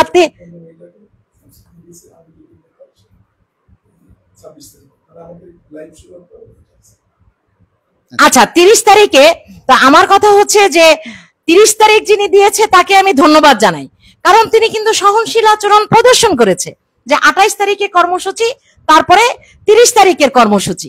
কিন্তু যিনি বা যারা 26 তারিখে দিয়েছেন, তারা এটি নিশ্চয়ই সাংঘর্ষিক কোনো কর্মসূচি হিসেবে এটিকে। তাহলে এটা তো আমার যেটা মনে হয় দাবি বাস্তবায়ন না, এটা হচ্ছে একজনের দাবিকে আরেকজনের দাবিয়ে রাখা, একদম যাতে কারো দাবি বাস্তবায়ন না হয়। একদম। না হলে একই জায়গায় এভাবে এবং কর্মসূচি দেওয়ার আজকের লাইভের মধ্য দিয়ে আমি একটি কথা বলতে চাই, এটি আমার সংগঠনের একটা মিটিং আছে আজকে, তার বাইরেও আমি বলছি 26 তারিখে যারা কর্মসূচিকে বেগবান করতে চাইবেন, যারা 28 এবং 30-কে প্রশ্নবিদ্ধ করতে চাইবেন, আমি বলবো 3.5 লক্ষ শিক্ষক এটির সঠিক এবং সমুচিত জবাব দিবেন। পাশাপাশি আমি বলবো যে 30 তারিখে আপনারা কি করলেন, 10ম গ্রেডের যৌক্তিকতা আপনারা 11তম গ্রেডের যৌক্তিকতা হিসেবে প্রধান উপদেষ্টার কাছে স্মারকলিপি দিলেন, যেটি আমাদের শিক্ষকদের এবং 10ম গ্রেডের আন্দোলনকে আপনারা আবারও নস্যাৎ করলেন। তো এবার আমার কথা হচ্ছে, যদি 26 তারিখের আন্দোলন করতেই হয়, সারা বাংলাদেশের সকল শিক্ষকদের ঐক্যবদ্ধভাবে নিরপেক্ষ শিক্ষকরা একটি তারিখ নির্ধারণ করবে, সেই তারিখেই সকল শিক্ষক বসবে। আর যদি 26 তারিখে তারা আবারও 30 তারিখের মতো পেশির জোর দেখাতে চায়, আমি আমার সংগঠনের সকল নেতৃবৃন্দের বলবো যে আপনারা 28 তারিখ আর কর্মসূচিটা করেন না, আপনারা ঘরে উঠে যান, ওনারাই করুক। এটা আমি আজকে আমার মিটিং এ উপস্থাপন করব।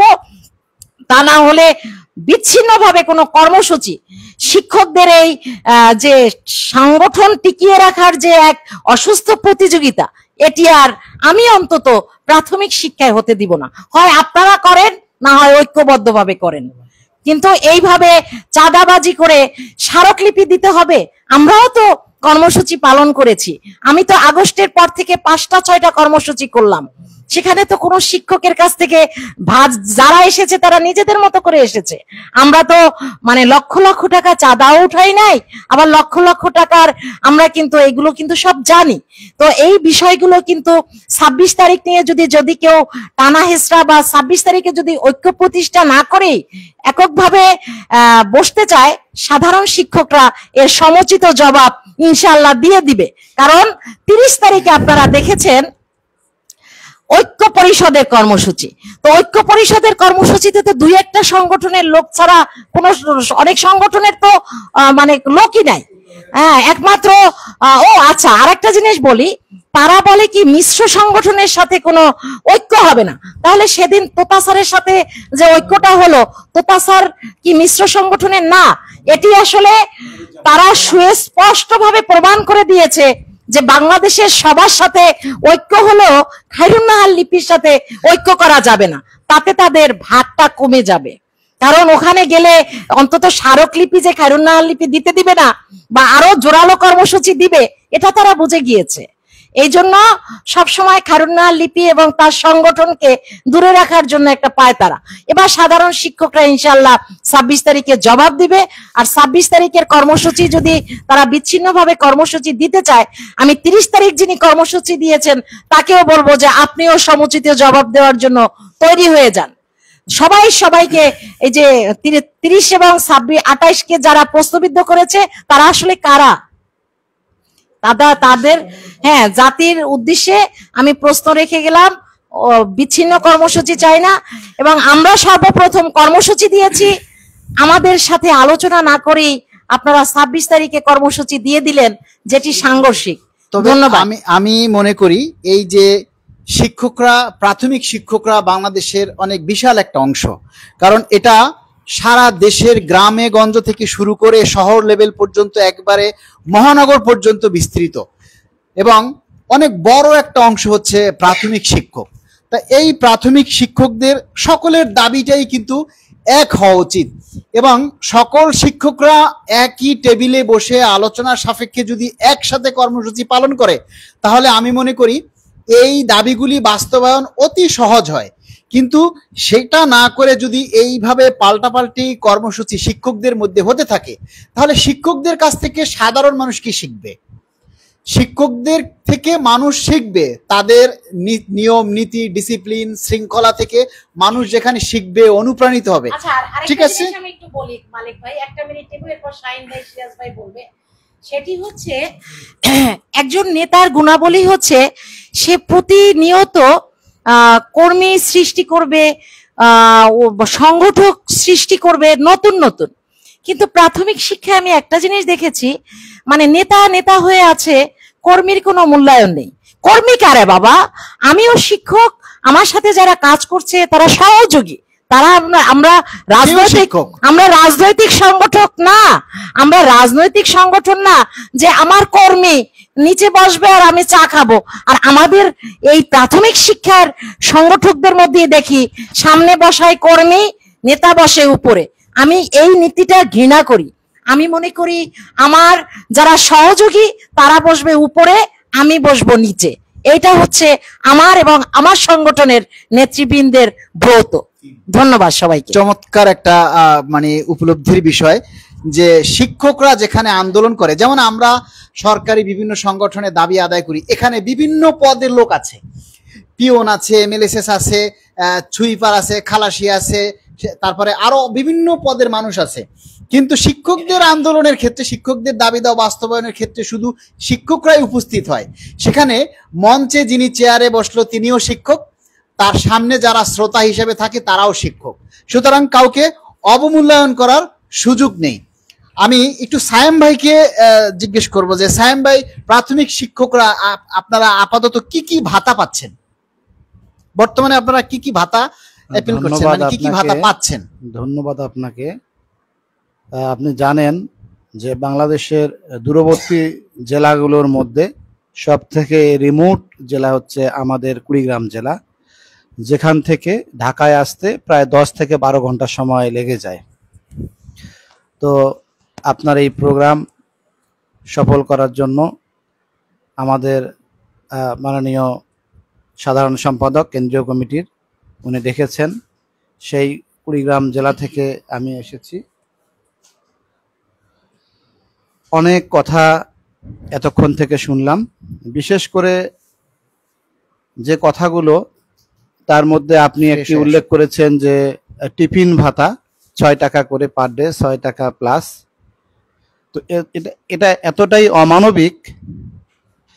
অমানবিক, যেনারা নীতি নির্ধারণী, যেনারা এই দেশের, যেনারা এগুলো প্রণয়ন করেন, আমাদের বেতন ভাতা দিই, আমাদের বিভিন্ন সুযোগ সুবিধা, ওনাদের বাসায় যেনারা কর্মচারী আছেন তাদেরকেও যদি জিজ্ঞাসা করা হয়, মাঝে মাঝে আমরা দেখি শুনি যে গাধাও নাকি হাসে, গাধাও হাসবে কথা শুনলে।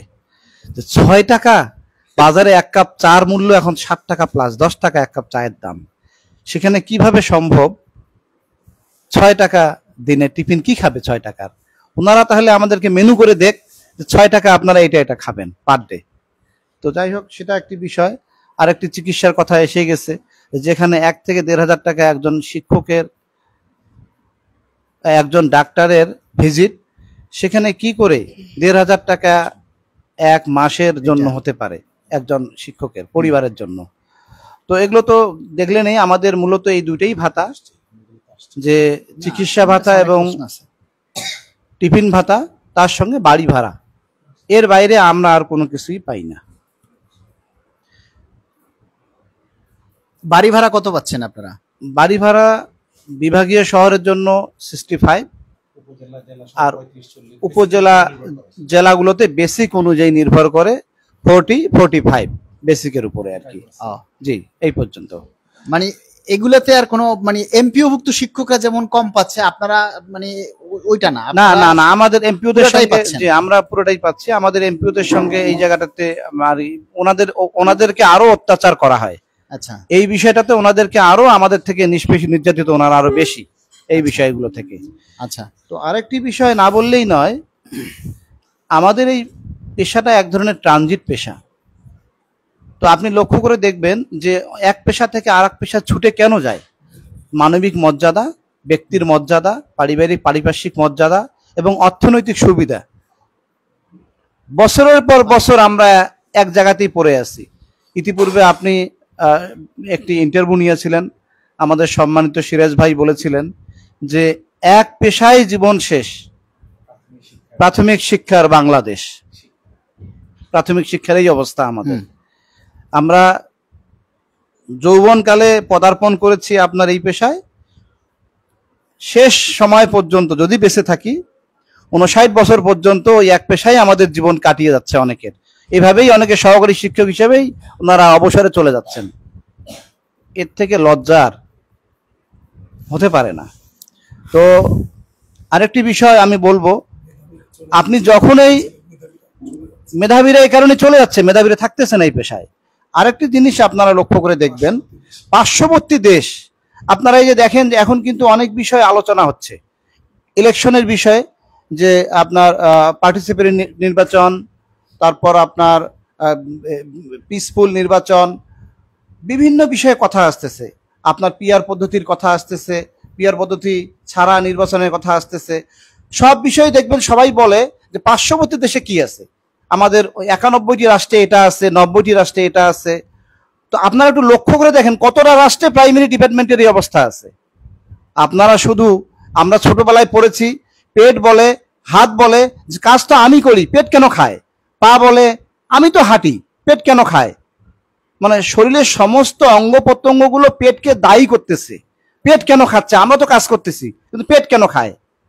যখন পেটের খাওয়া বন্ধ হয়ে গেল তখন সমস্ত অঙ্গগুলি, তখন সমস্ত অঙ্গ নিস্তেজ হয়ে গেল, হাতও নিস্তেজ হয়ে গেল, পাও নিস্তেজ হয়ে গেল, চোখ দিয়ে আবার তাকাইতে পারতেছে না, এখন বিছানা শয্যাশায়ী।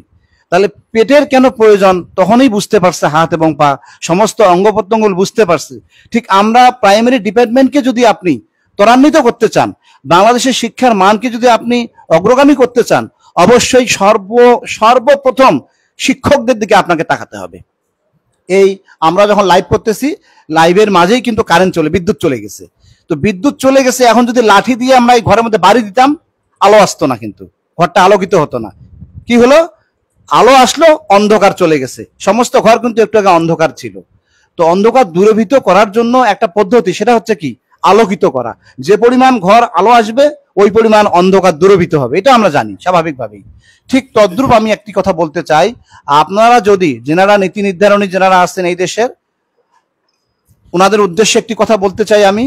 ওনারা যদি চান যে হ্যাঁ, শিক্ষার মানকে, প্রাথমিক শিক্ষা হচ্ছে ভিত্তি, শিক্ষা যদি মেরুদণ্ড হয়ে থাকে তো প্রাথমিক শিক্ষার হচ্ছে একটা ভিত্তি।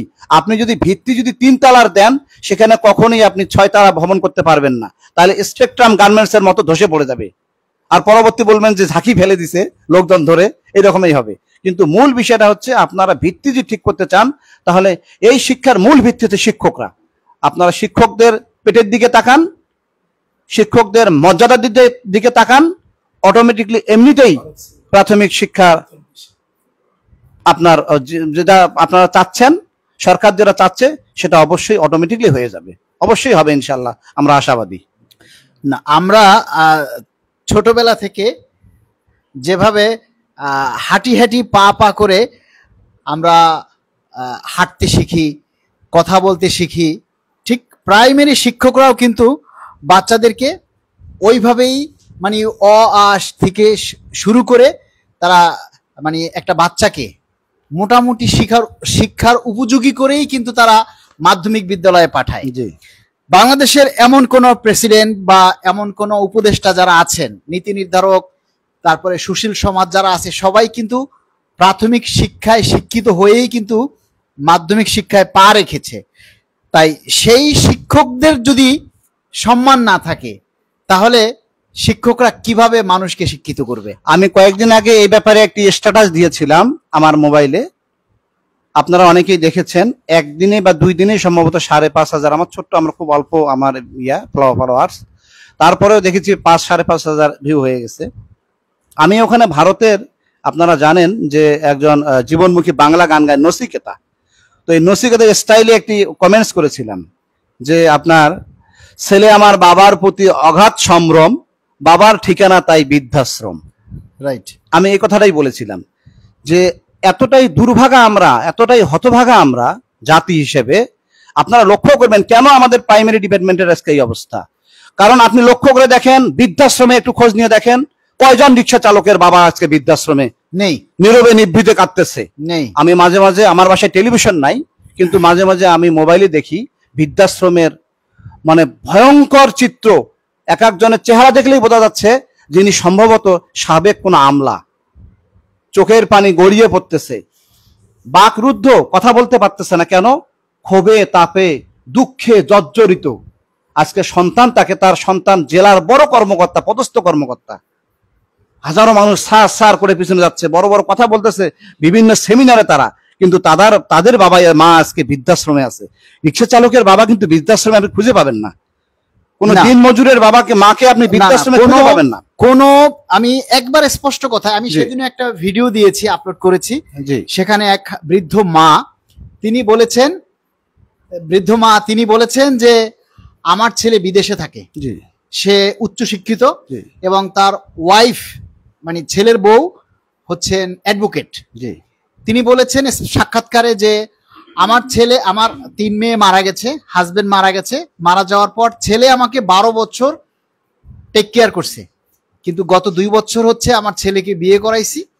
বিয়ে করানোর পরে বউ স্পষ্ট এসে মানে 2 বছর পরে ঘরে নিয়ে আসছে, বিদেশ থেকে আসার পরে সে বলছে তুমি মানে বউ চাও না মা চাও?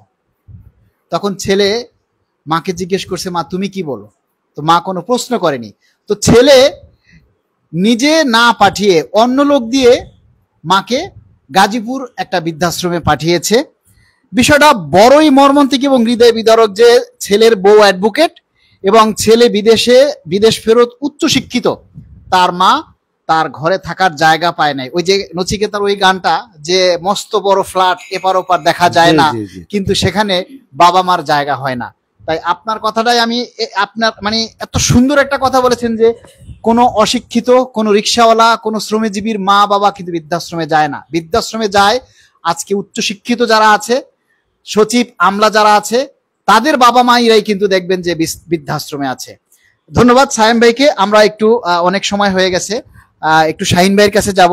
শাহিন ভাইয়ের কাছে আমি প্রথম একটা প্রশ্ন করব যে আমরা কিন্তু বর্তমানে 90% পেনশন পাচ্ছি, 100%-এর জায়গায় 90% আমরা পেনশন পাচ্ছি।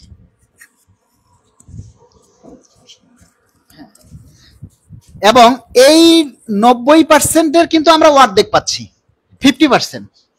ঠিক আছে, তাহলে আসে 45%, শতকরা হিসাবে 45% আসে।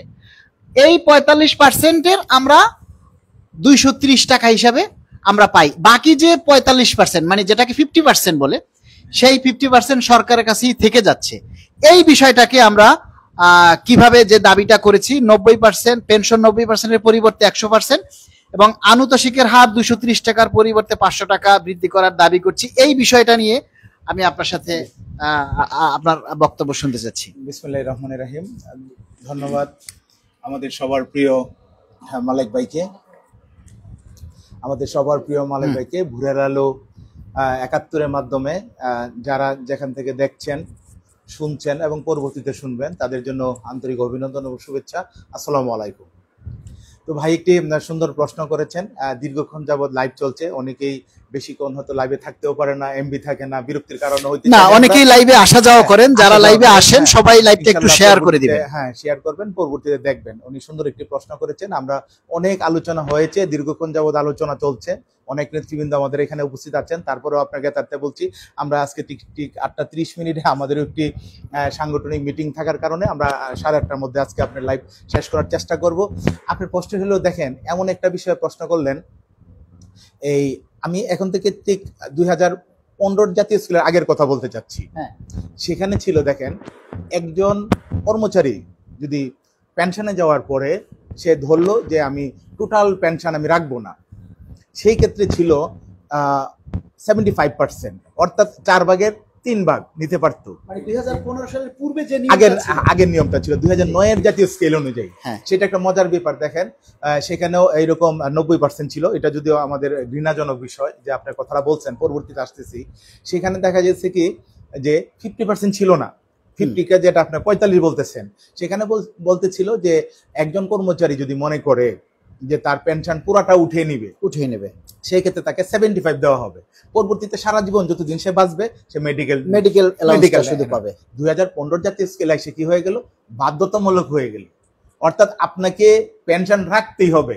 সরকার কি বলছে যে আপনার সন্তানাদি, আপনার পরিবারবর্গ দেখবেন আপনাকে টাকা পয়সা বেশি থাকলে আপনাকে জোর করে টাকা পয়সা নিয়ে যাবে। আসলে হাস্যকর বিষয়, এটা হাস্যকর বিষয় যে আমি আমার টাকা কি করব, আমার সন্তান আমার নিবে কিনা। হ্যাঁ, হইতেও পারে, 1% হইতেই পারে, এই জন্য তো 99 ভাগকে আমরা অন্যদিকে ফেলে দিতে পারি না। এটা আমি দাবি করব যে আমার সন্তান নিয়ে যাচ্ছে, সরকার তুমি টাকা রেখে দাও। তো এখন দেখেন সরকার বলতেছে 2015 জাতীয় স্কেলে এসে যে তার সন্তান তার কাছে টাকা নিয়ে যাবে, তাকে দেউলিয়া করে ফেলবে। এই ধরনের প্রমাণাদির কারণে আমরা একটা চিঠি, একটা প্রজ্ঞাপন জারি করলো যে এখন থেকে 50 ভাগ রাখতে হবে। 50 ভাগটা কোথায়? এই যে আপনার একটা শুভঙ্কর এখানে ফাঁকি আছে। কেমন ফাঁকি দেখেন, আমার চাকরির ধরেন আমি একটা পর্যায়ে আমি 40,000 টাকা বেসিকে চলে গেলাম, সেখান থেকে প্রথমে আমাকে 90% ধরা হইতেছে, মানে 10% সেখান থেকে বাদ চলে যাচ্ছে। একটা ধরেন 25 বছরও তো যাওয়া যাবে, 25 বছর পর্যন্ত ওনারা নির্ধারণ করলেন 90% সর্বোচ্চ। শতভাগ আসলো না, কেন আসলো না? আমার টাকা আমি নিব, পেনশনে যাবো, এখান থেকে প্রথমেই 10% মাইনাস গেল এটা। এখন আসেন 10%-এর পরে আসতেছে ওই যে 90% থাকতেছে, সেখান থেকে আবার 50-50, অর্থাৎ যেটাকে আপনি 45 বলতেছেন, সেখানে 50% আপনি এই মুহূর্তে নিতে পারবেন, আর বাকি টাকা পেনশন মেবি, অর্থাৎ বাধ্যতামূলক আপনাকে রাখতেই হবে, পেনশন রাখতে হবে। এটা আমাদের জন্য দুঃখজনক বিষয়টা, সেটা সুন্দর করে বলছেন আপনি যে এই যুগে বর্তমান যে অবস্থায় আছি আমরা, সেই কবেকার 2015 সনে 2030 টাকা ছিল, সেটা অবশ্যই আমরা 500 টাকার কমপক্ষে 500 টাকা দাবি করি, 230 টাকা হয় না। 90%টাকে এটা কোনো নির্দ্বিধায় কোনো কন্ডিশন ছাড়াই শতভাগ করতে হবে এটা। এবং পেনশনের সিস্টেমটা এরকম আনা উচিত যে কেউ যদি স্বেচ্ছায় তার প্রয়োজন নিতে চায়, শতভাগ অবশ্যই তাকে দিতে হবে। তার প্রয়োজনে সে চাকরি করলো, সে শতভাগ নিতে চায়, শতভাগ করতে হবে। যাদের ইচ্ছা আছে যে আমি পেনশন রাখবো, তার পরিবারের সাথে বুঝবে। যেমন আমি আমার বলি, আমার বাবা সরকারি চাকরিজীবী ছিলেন, আমার বাবা বাসায় এসে বললেন যে তোমাদের সাথে একটু আলোচনা করবো, আমি কি পেনশন রাখবো না রাখবো না। তো আমি ডিসিশন দিলাম, আমি আমার বাবার বড় সন্তান, সেই হিসেবে দিলাম, বাবা আপনি যেহেতু আছেন, আল্লাহ আপনাকে কতদিন রাখে হায়াত মজারি না, আমাদের প্রয়োজন নাই টাকা পয়সার, আপনি পেনশন রাখেন। উনি পেনশন রাখলেন।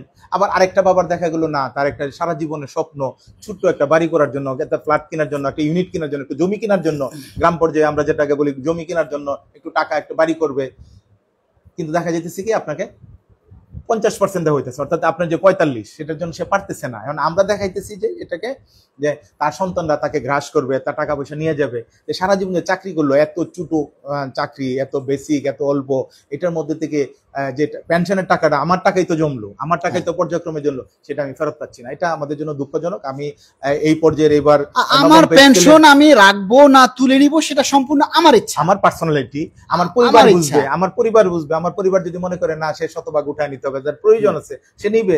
আর যদি আমার পরিবার মনে করে না, যেমন আমি আমার পরিবারকে, আমার বাবা 2019-এ মারা গেছেন, 15 বছর জীবিত ছিলেন, 15 বছর জীবিত ছিলেন, আমি বলছি না আপনি পেনশন রাখবেন, উনি পেনশন রেখেছিল, এখনো আমার মা পাচ্ছে। এখন আমার মা এখানে শাহিন ভাই আরেকটু কথা আমি যোগ করতে চাই। এই যে পেনশনে অনেককেই আমি দেখেছি আমার দেখা মতে যে তারা সারা জীবনের সঞ্চয় দিয়েও একটা ফ্ল্যাট কিনতে পারে না, কিন্তু তাদের অনেকেরই চিন্তা থাকে যে আমি রিটায়ার্ড করার পর যে টাকাটা পাবো সেটা দিয়ে আমি একটা ফ্ল্যাট কিনবো বা একটা বাড়ি করবো বা একটা জায়গা করবো। তো সেক্ষেত্রে যদি তার 50% সে আগের 15%-এর পূর্বে যে নিয়মটা ছিল যে আমার পুরো পেনশনটা আমি তুলে নিয়ে যাব, আমার এরপরে আর দরকার নেই, আমার ছেলে মেয়ে আছে, আমার টাকাটা তুলে নিয়ে আমি একটা বাড়ি করে যাব বা একটা ফ্ল্যাট করে যাব ছেলে মেয়ের ভবিষ্যতের জন্য, তাই না? সেটা কিন্তু সে পাচ্ছে না। তাহলে তার 50% সরকার কাছেই থেকেই গেল। আর দেখা গেল যে সে রিটায়ার্ডে যাওয়ার অল্প দিনের মধ্যেই যদি সে আল্লাহ না করুক মারা গেল, তাহলে কিন্তু সে ওই 50% কিন্তু আর পাচ্ছে না। তাহলে এটা কিন্তু একটা বিশাল কর্মচারীকে ঠকানো হচ্ছে। এবং এটা উচিত। আরেকটা বিষয় আমার মনে হয়, অন্ততপক্ষে যদিও আমরা বলতেছি যে আমরা উন্নয়নশীল দেশে পরিণত হচ্ছি, ভারতের চেয়ে কিন্তু কোনো অংশ কম না আমরা। সেই হিসাবে ভারত দেখা যাচ্ছে কি প্রাইমারি টিচারদের জন্য অবসরে যাওয়ার পর তাকে একটা চাবি ধরায় দেওয়া হয়। এটা কিন্তু আমরা বঞ্চিত হচ্ছি। এটাও একটা দাবি আমাদের থাকবে যে ভবিষ্যৎ, এবার আমরা না পারি, ভবিষ্যতে যেন আমাদের সরকার এরকম একটা পরিকল্পনা থাকে, যারা সরকারি কর্মচারী হিসেবে কাজ করার পরে সে পেনশনে যাওয়ার সময় তাকে একটা ইউনিট, একটা ফ্ল্যাট একটা তাকে দেওয়া হয়, একটা জমি তাকে দেওয়া হয়। যদি সে জেলা পর্যায়ে চাকরি করে থাকে, তার যদি প্রয়োজন থাকে, তো ওই জেলা পর্যায়ে জমি কিনে তাকে একটা ভাগ দেওয়া হয়। এটা খুব জরুরি আমি মনে করি, যে তার ভবিষ্যৎ সঞ্চয়টা কি হলো। সে সারা জীবন চাকরি করলো, সে যদি সবভাবে চাকরি করে, একজন লোক কোনোদিনও একটা ফ্ল্যাট বাড়ি কিনতে পারবে না। বর্তমান আমাদের যে অবস্থা বুঝতেই পারতেছেন, 6 টাকার বিনিময়ে আমরা কি করতে পারবো? আমার সংসার, 6 জনের সংসার, আমার এই প্রথম ধাপে যারা চাকরি করবে, আমাদের তো 13তম গ্রেড, এখানে যে বেতনটুকু আসবে 15-16 হাজার 17 হাজার টাকা সর্বোচ্চ আসে। লজ্জার বিষয়, এটা তো জাতি জানে না, জাতিকে জানা উচিত এবং আমাদের সাথে পাশে দাঁড়ানো দরকার, যে এই 6 জন লোকের তার খরচ মেটানো, এই ভরণ 17 পোষণ। ভরণ পোষণ, খরচ মেটানো, বাচ্চাদের পড়াশোনা করানো, ডাক্তার দেখানো 17 থেকে 18,000 টাকা দেওয়া হাউ ইট পসিবল, কিভাবে সম্ভব? এটা এটা এটা আসলে কোনো ক্রমে এটা সম্ভব না। না, তাহলে এই অবস্থায় সে কোনদিন বাড়ির চিন্তা করতে পারে? সে একটা গাড়ির চিন্তা তো করা দূরের কথা, সে একটা জমির চিন্তা করতে পারে, একটা ইউনিটি চিন্তা করতে পারে, একটা ফ্ল্যাটের চিন্তা করতে পারে? করতেই পারে না। তো আসলে এই জায়গাটা থেকে আমাদেরকে বেরিয়ে আসতে হবে যে আসলে আমরা মনে করি সরকারি চাকরি করি আর যেভাবেই হোক যেখানেই থাকি না কেন, আমার ভরণ পোষণের দায়িত্ব যেই দিন থেকে আমি সরকারি চাকরিতে যোগদান করলাম অবশ্যই সরকারের দায়িত্ব হয়ে গেল। সেই দায়িত্বটুকু থেকে অবশ্যই সরকার আমাদেরকে সরিয়ে দিচ্ছে। আমরা চাইবো অন্যান্য দেশের মতো, আমরা তো উন্নয়নশীল দেশ দাবি করতেছি, আমরাও তো অনেক ডেভেলপের দিকে যাচ্ছি, কিন্তু আসলে আমাদের দিকে কি ফিরে কেউ তাকাচ্ছে? আমরা শুধু মুখেই বলতেছি যে উন্নয়নশীল দেশ, আমরা জি, জি। উন্নত দেশে পরিণত হচ্ছি, এটা শুধু কাগজ কলমে আর মুখে, বাস্তবে এর সাথে কোনো মিল নেই। আমরা সরকারের কাছে জোর দাবি জানাবো এবং এই পে কমিশনের যিনি সভাপতি রয়েছেন তার কাছে আমরা আজকের লাইভে আপনাদের মাধ্যমে জোর দাবি জানাবো, আপনারা এই দাবিটি বেশি বেশি করে প্রচার করবেন, যাতে পেনশন আমরা শতভাগ চাই, পেনশন 90% নয়, আমরা শতভাগ পেনশন চাই 500 টাকা করতে এবং হবে কমপক্ষে। আনুতোষিকের হার 1 টাকার পরিবর্তে 500 টাকা করতে যেটা 230 টাকা দেয়া হচ্ছে সেখানে আমরা 1 টাকার পরিবর্তে 500 টাকা চাই এবং যে 50% কর্তন করা হয় সেই 50% restriction থাকবে। কোনো কর্তন Restriction না থাকবে। করে আমার ইচ্ছা। কেউ যদি চায় আমার পেনশন আমি চাইলে রাখবো, আমার পেনশন আমি চাইলে আমি তুলে নেব, তুলে নেব। এটা আমার স্বাধীনতা এবং এই স্বাধীনতাকে বহাল রাখার আমরা জোর দাবি যেন জানাচ্ছি। খর্ব না হয়। এরই সাথে আরেকটা রিলেটেড প্রশ্ন, আমরা যে এখন গৃহ নির্মাণ লোন জি জি যেটা 5% 5% সুদে দেওয়া হচ্ছে, এই যে 5% সুদেও যদি একজন কর্মচারী 30 লক্ষ বা 40 লক্ষ টাকা লোন নেয়, আগে প্রশ্নটা বুঝেন, জি। যদি 5% সুদেও 20 লক্ষ 30 লক্ষ 40 লক্ষ টাকা লোন নেয়, মনে করেন তার বেতন আছে 30,000 টাকা, যদি সে 40 লক্ষ টাকা লোন নেয় তাহলে তার দেখা যায় চাকরি আছে 15 বছর, তো সে কিন্তু ওই 15 বছরে তার এই লোনটা সে শোধ করতে পারবে না, এজন্য তাকে লোন দেয়া হয় না। এলো এক কথা। দ্বিতীয় কথা হচ্ছে তার যদি লোন তার চাকরির বয়সে কাভার হয়ও, তাকে যদি লোন দেওয়া হয় তাহলে দেখা যায় তার কিস্তি আসে 25-30 হাজার টাকা কিস্তি চলে আসে। তাহলে যদি ওই লোন নিয়ে বাড়ি নির্মাণ করতে গিয়ে সে যদি ওই কিস্তিটা 20-25 হাজার টাকা কেটে নেয় আর 30 হাজার টাকা বেতন হয়, তাহলে সে 5-10 হাজার টাকা কিস্তি কাটার পর থাকে, তাহলে সে সংসার চালাবে সংসার কিভাবে? চালাবে কি? এক্ষেত্রে আমরা একটা দাবি রেখেছি যে সহজ কিস্তি, অর্থাৎ সে যদি 30,000 টাকা লোন পায়, 30,000 টাকা বেতন পায়, সেখান থেকে তার যতটুকু কর্তন করলে তার সংসার চলবে সেইটুকু আপনি কাটার ব্যবস্থা রাখবেন এবং চাকরির জীবদ্দশায় যতটুকু লোন কাটে বাকি টাকাটা যেন তার সেটেলমেন্ট থেকে কাটার সুযোগ থাকে। এই বিষয়ে একটু কথা বলি, একটা মজার বিষয় দেখেন, এই যে সুবিধাটা এখানে কারণ আসলে সে কিন্তু মরে যাচ্ছে না হ্যাঁ। আর সেটেলমেন্টও টাকা রয়ে যাচ্ছে। আচ্ছা, এই সুবিধাটা দেখেন, মন্ত্রণালয়ে যারা আছে চাকরিরত এরা কিছু কিছু পাচ্ছে। আমরা যারা প্রাথমিক বিদ্যালয়ের শিক্ষক, আমার পার্সোনালিটির কথা বলতেছি, আমি বেশ কয়েকজন এটা মানে চেষ্টা করেছি, ডিল করেছি, তা কাগজ এত পেপারস, এত সিস্টেম ব্যাংকে, আজকে এই কাগজ কালকে ওই কাগজ, অধিদপ্তর অনুমোদন লাগবে, মন্ত্রণালয় অনুমোদন লাগবে, দৌড়াতে দৌড়াতে এমন একটা পর্যায়ে চলে যায় সে একটা 1.5 বছর দৌড়াদৌড়ি করার পরে সে বন্ধ করে দিল। যেদিন থেকে শুরু হলো 1.5 বছর ধরে বলে বলা ভাই আমি পারবো না, আমার পক্ষে এটা সম্ভব, এটা আরো সহজ করার দরকার। একজন সরকারি কর্মচারীর জন্য হ্যাঁ, এত নিয়ম কেন এত থাকবে? নিয়ম কেন থাকবে? সে তো আর রাষ্ট্র থেকে চলে যাচ্ছে না, না, না। একজন সাধারণ মানুষ চাকরি আছে লোন তার। নিয়ে সে ঋণ খেলাপি হতে পারে, চলে যেতে পারে, কিন্তু একজন সরকারি কর্মচারীর টাকা তো সরকারের কাছেই, হ্যাঁ, তাহলে তার জন্য কেন এত বাইরে এত পেপারস এটুকুই থাকতে পারে। সত্যিকার অর্থে সে জমিটা কিনছে কিনা, ফ্ল্যাটটা সে কিনছে কিনা, সেটা ডকুমেন্ট সে দিবে। আর হ্যাঁ। এত পেপারস, এত নিয়ম কানুন, এত জটিলতা যে মানে তদবির করতে করতে করতে করতে ফাইল এত দৌড়ায় যে 1 বছর পরে সে পাচ্ছে না। আর প্রাইমারিতে আবার বলতেছে আপনাদের বরাদ্দ নাই, আবার বলতেছে এটার জন্য আবার বরাদ্দ, এটার জন্য ব্যাংক বলতেছে যে আপনাদের তো বরাদ্দ নাই, প্রায় শেষ, আপনি তো আর পাবেন না, এই না সেই না। মানে ব্যাংকগুলো এত জটিলতা ব্যাংকের মাধ্যমে যেহেতু হচ্ছে, ব্যাংক অনেক জটিলতা সৃষ্টি করতেছে। এটা অনেক সহজলভ্য করা দরকার। একটি মাত্র সর্বোচ্চ জেলা প্রাথমিক শিক্ষা অফিসে তারা অনুমোদন দিবে, উপজেলা শিক্ষা অফিসার এটা প্রস্তাব দিবে, জেলা প্রাথমিক শিক্ষা অফিসারের মাধ্যমে ব্যাংক এটা রিকুইজিশন দিয়ে তার নামের এগেইনস্টে সে চাকরিজীবী মানুষ, তার পেপারস থাকবে, তাকে লোন দিয়ে দিবে। অথচ মজার বিষয়টা কি, যারা ব্যাংকে চাকরি করে তাদের ক্ষেত্রে কিন্তু এত ফর্মালিটিস এর কোনো প্রয়োজন নাই এবং তারা পেনশনে যে টাকাটা পাবে সেই টাকাটা কিন্তু তারা আগেই লোন নিয়ে প্রত্যেক ব্যাংকার কিন্তু তারা বাড়ি ফ্ল্যাট করে ফেলে, কিন্তু যারা সাধারণ কর্মচারী তারা এই সুযোগটা পাচ্ছে না। আমরা সরকারের কাছে এবং এই পে কমিশনের কাছে আমরা জোর দাবি জানাচ্ছি যে আমাদের সাধারণ কর্মচারীরা যাতে তারা চাকরিকালীন সময় একটা ফ্ল্যাট কিনতে পারে বা একটা বাড়ি বানাতে পারে, তার নিজের থাকার জন্য মাথা গোঁজা ঠাঁই করতে পারে, সেজন্য সহজ শর্তে এবং তার সামর্থ্য অনুযায়ী কিস্তি কর্তন করবে।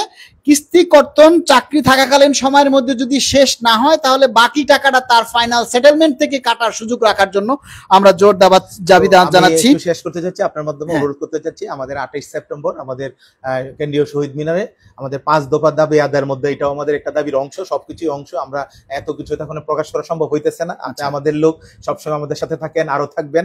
তো আমি আহ্বান জানাবো যে এখানে যারা দেখছেন আমাদের ভোরেরালো 71 মাধ্যমে যত প্রাইমারি বিদ্যালয়ের শিক্ষক আছেন, যারা দেখছেন, পরবর্তী দেখবেন, সবার প্রতি অনুরোধ থাকবে আগামী 28 সেপ্টেম্বর আপনাদের সাথে যেন কেন্দ্রীয় শহীদ মিনারে দেখা হয়। ধন্যবাদ সবাইকে, আসসালামু আলাইকুম। আমরা কথা বলবো এখন শিরিন আপার সাথে, প্রাথমিক শিক্ষকের মানে সমিতির একজন নিবেদিত প্রাণ। আমরা সবসময় দেখি লিপি আপার সাথে, সিনিয়র যুগ্ম সম্পাদক প্রাথমিক শিক্ষক সমিতির কেন্দ্রীয় কমিটির।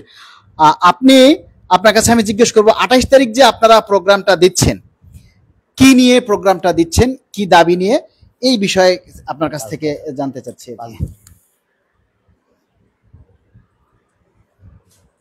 হাতে নিয়ে বলেন।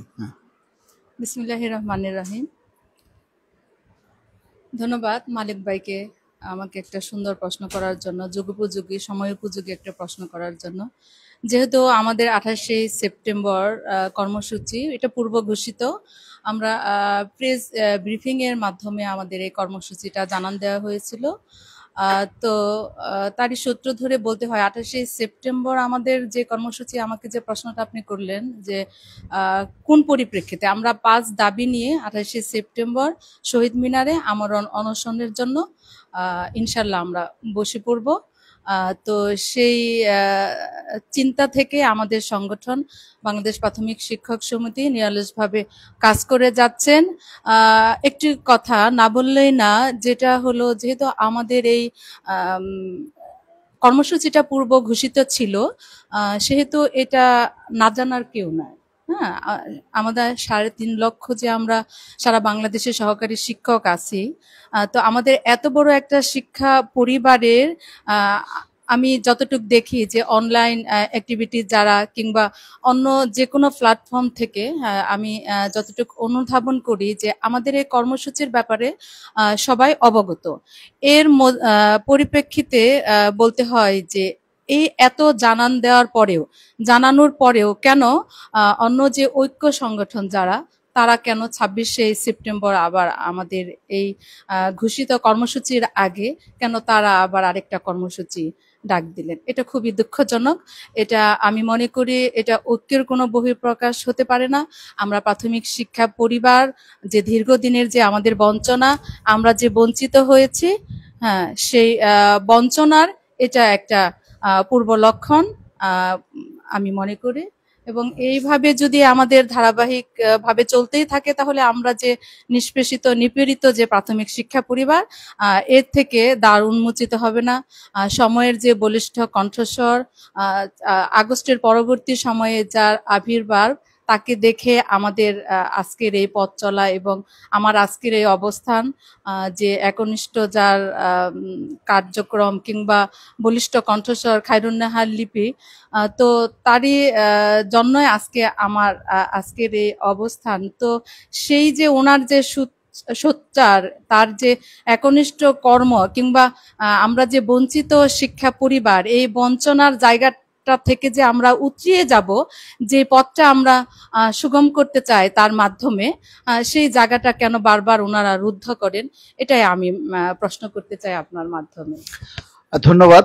আমরা লাইভের একবারে শেষ প্রান্তে চলে এসেছি, অনেক সময় হয়ে গেছে, আপনাদেরকে আমরা আর বিরক্ত করব না। আপনাদের সকলকে আমি শুধু একটাই মেসেজ দিব, শিক্ষকরা হচ্ছেন জাতির মেরুদণ্ড, ঠিক আছে?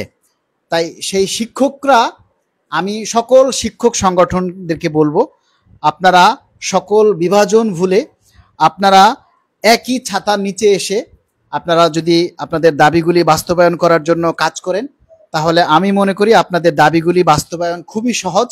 এবং আমরা যত আন্দোলন করি, যত প্রোগ্রাম দিয়েছি, সেখানে আমরা দেখতে পাচ্ছি যে শিক্ষকদের যে কোনো সংগঠনের ডাকে অনেক লোকের সমাগম হয়।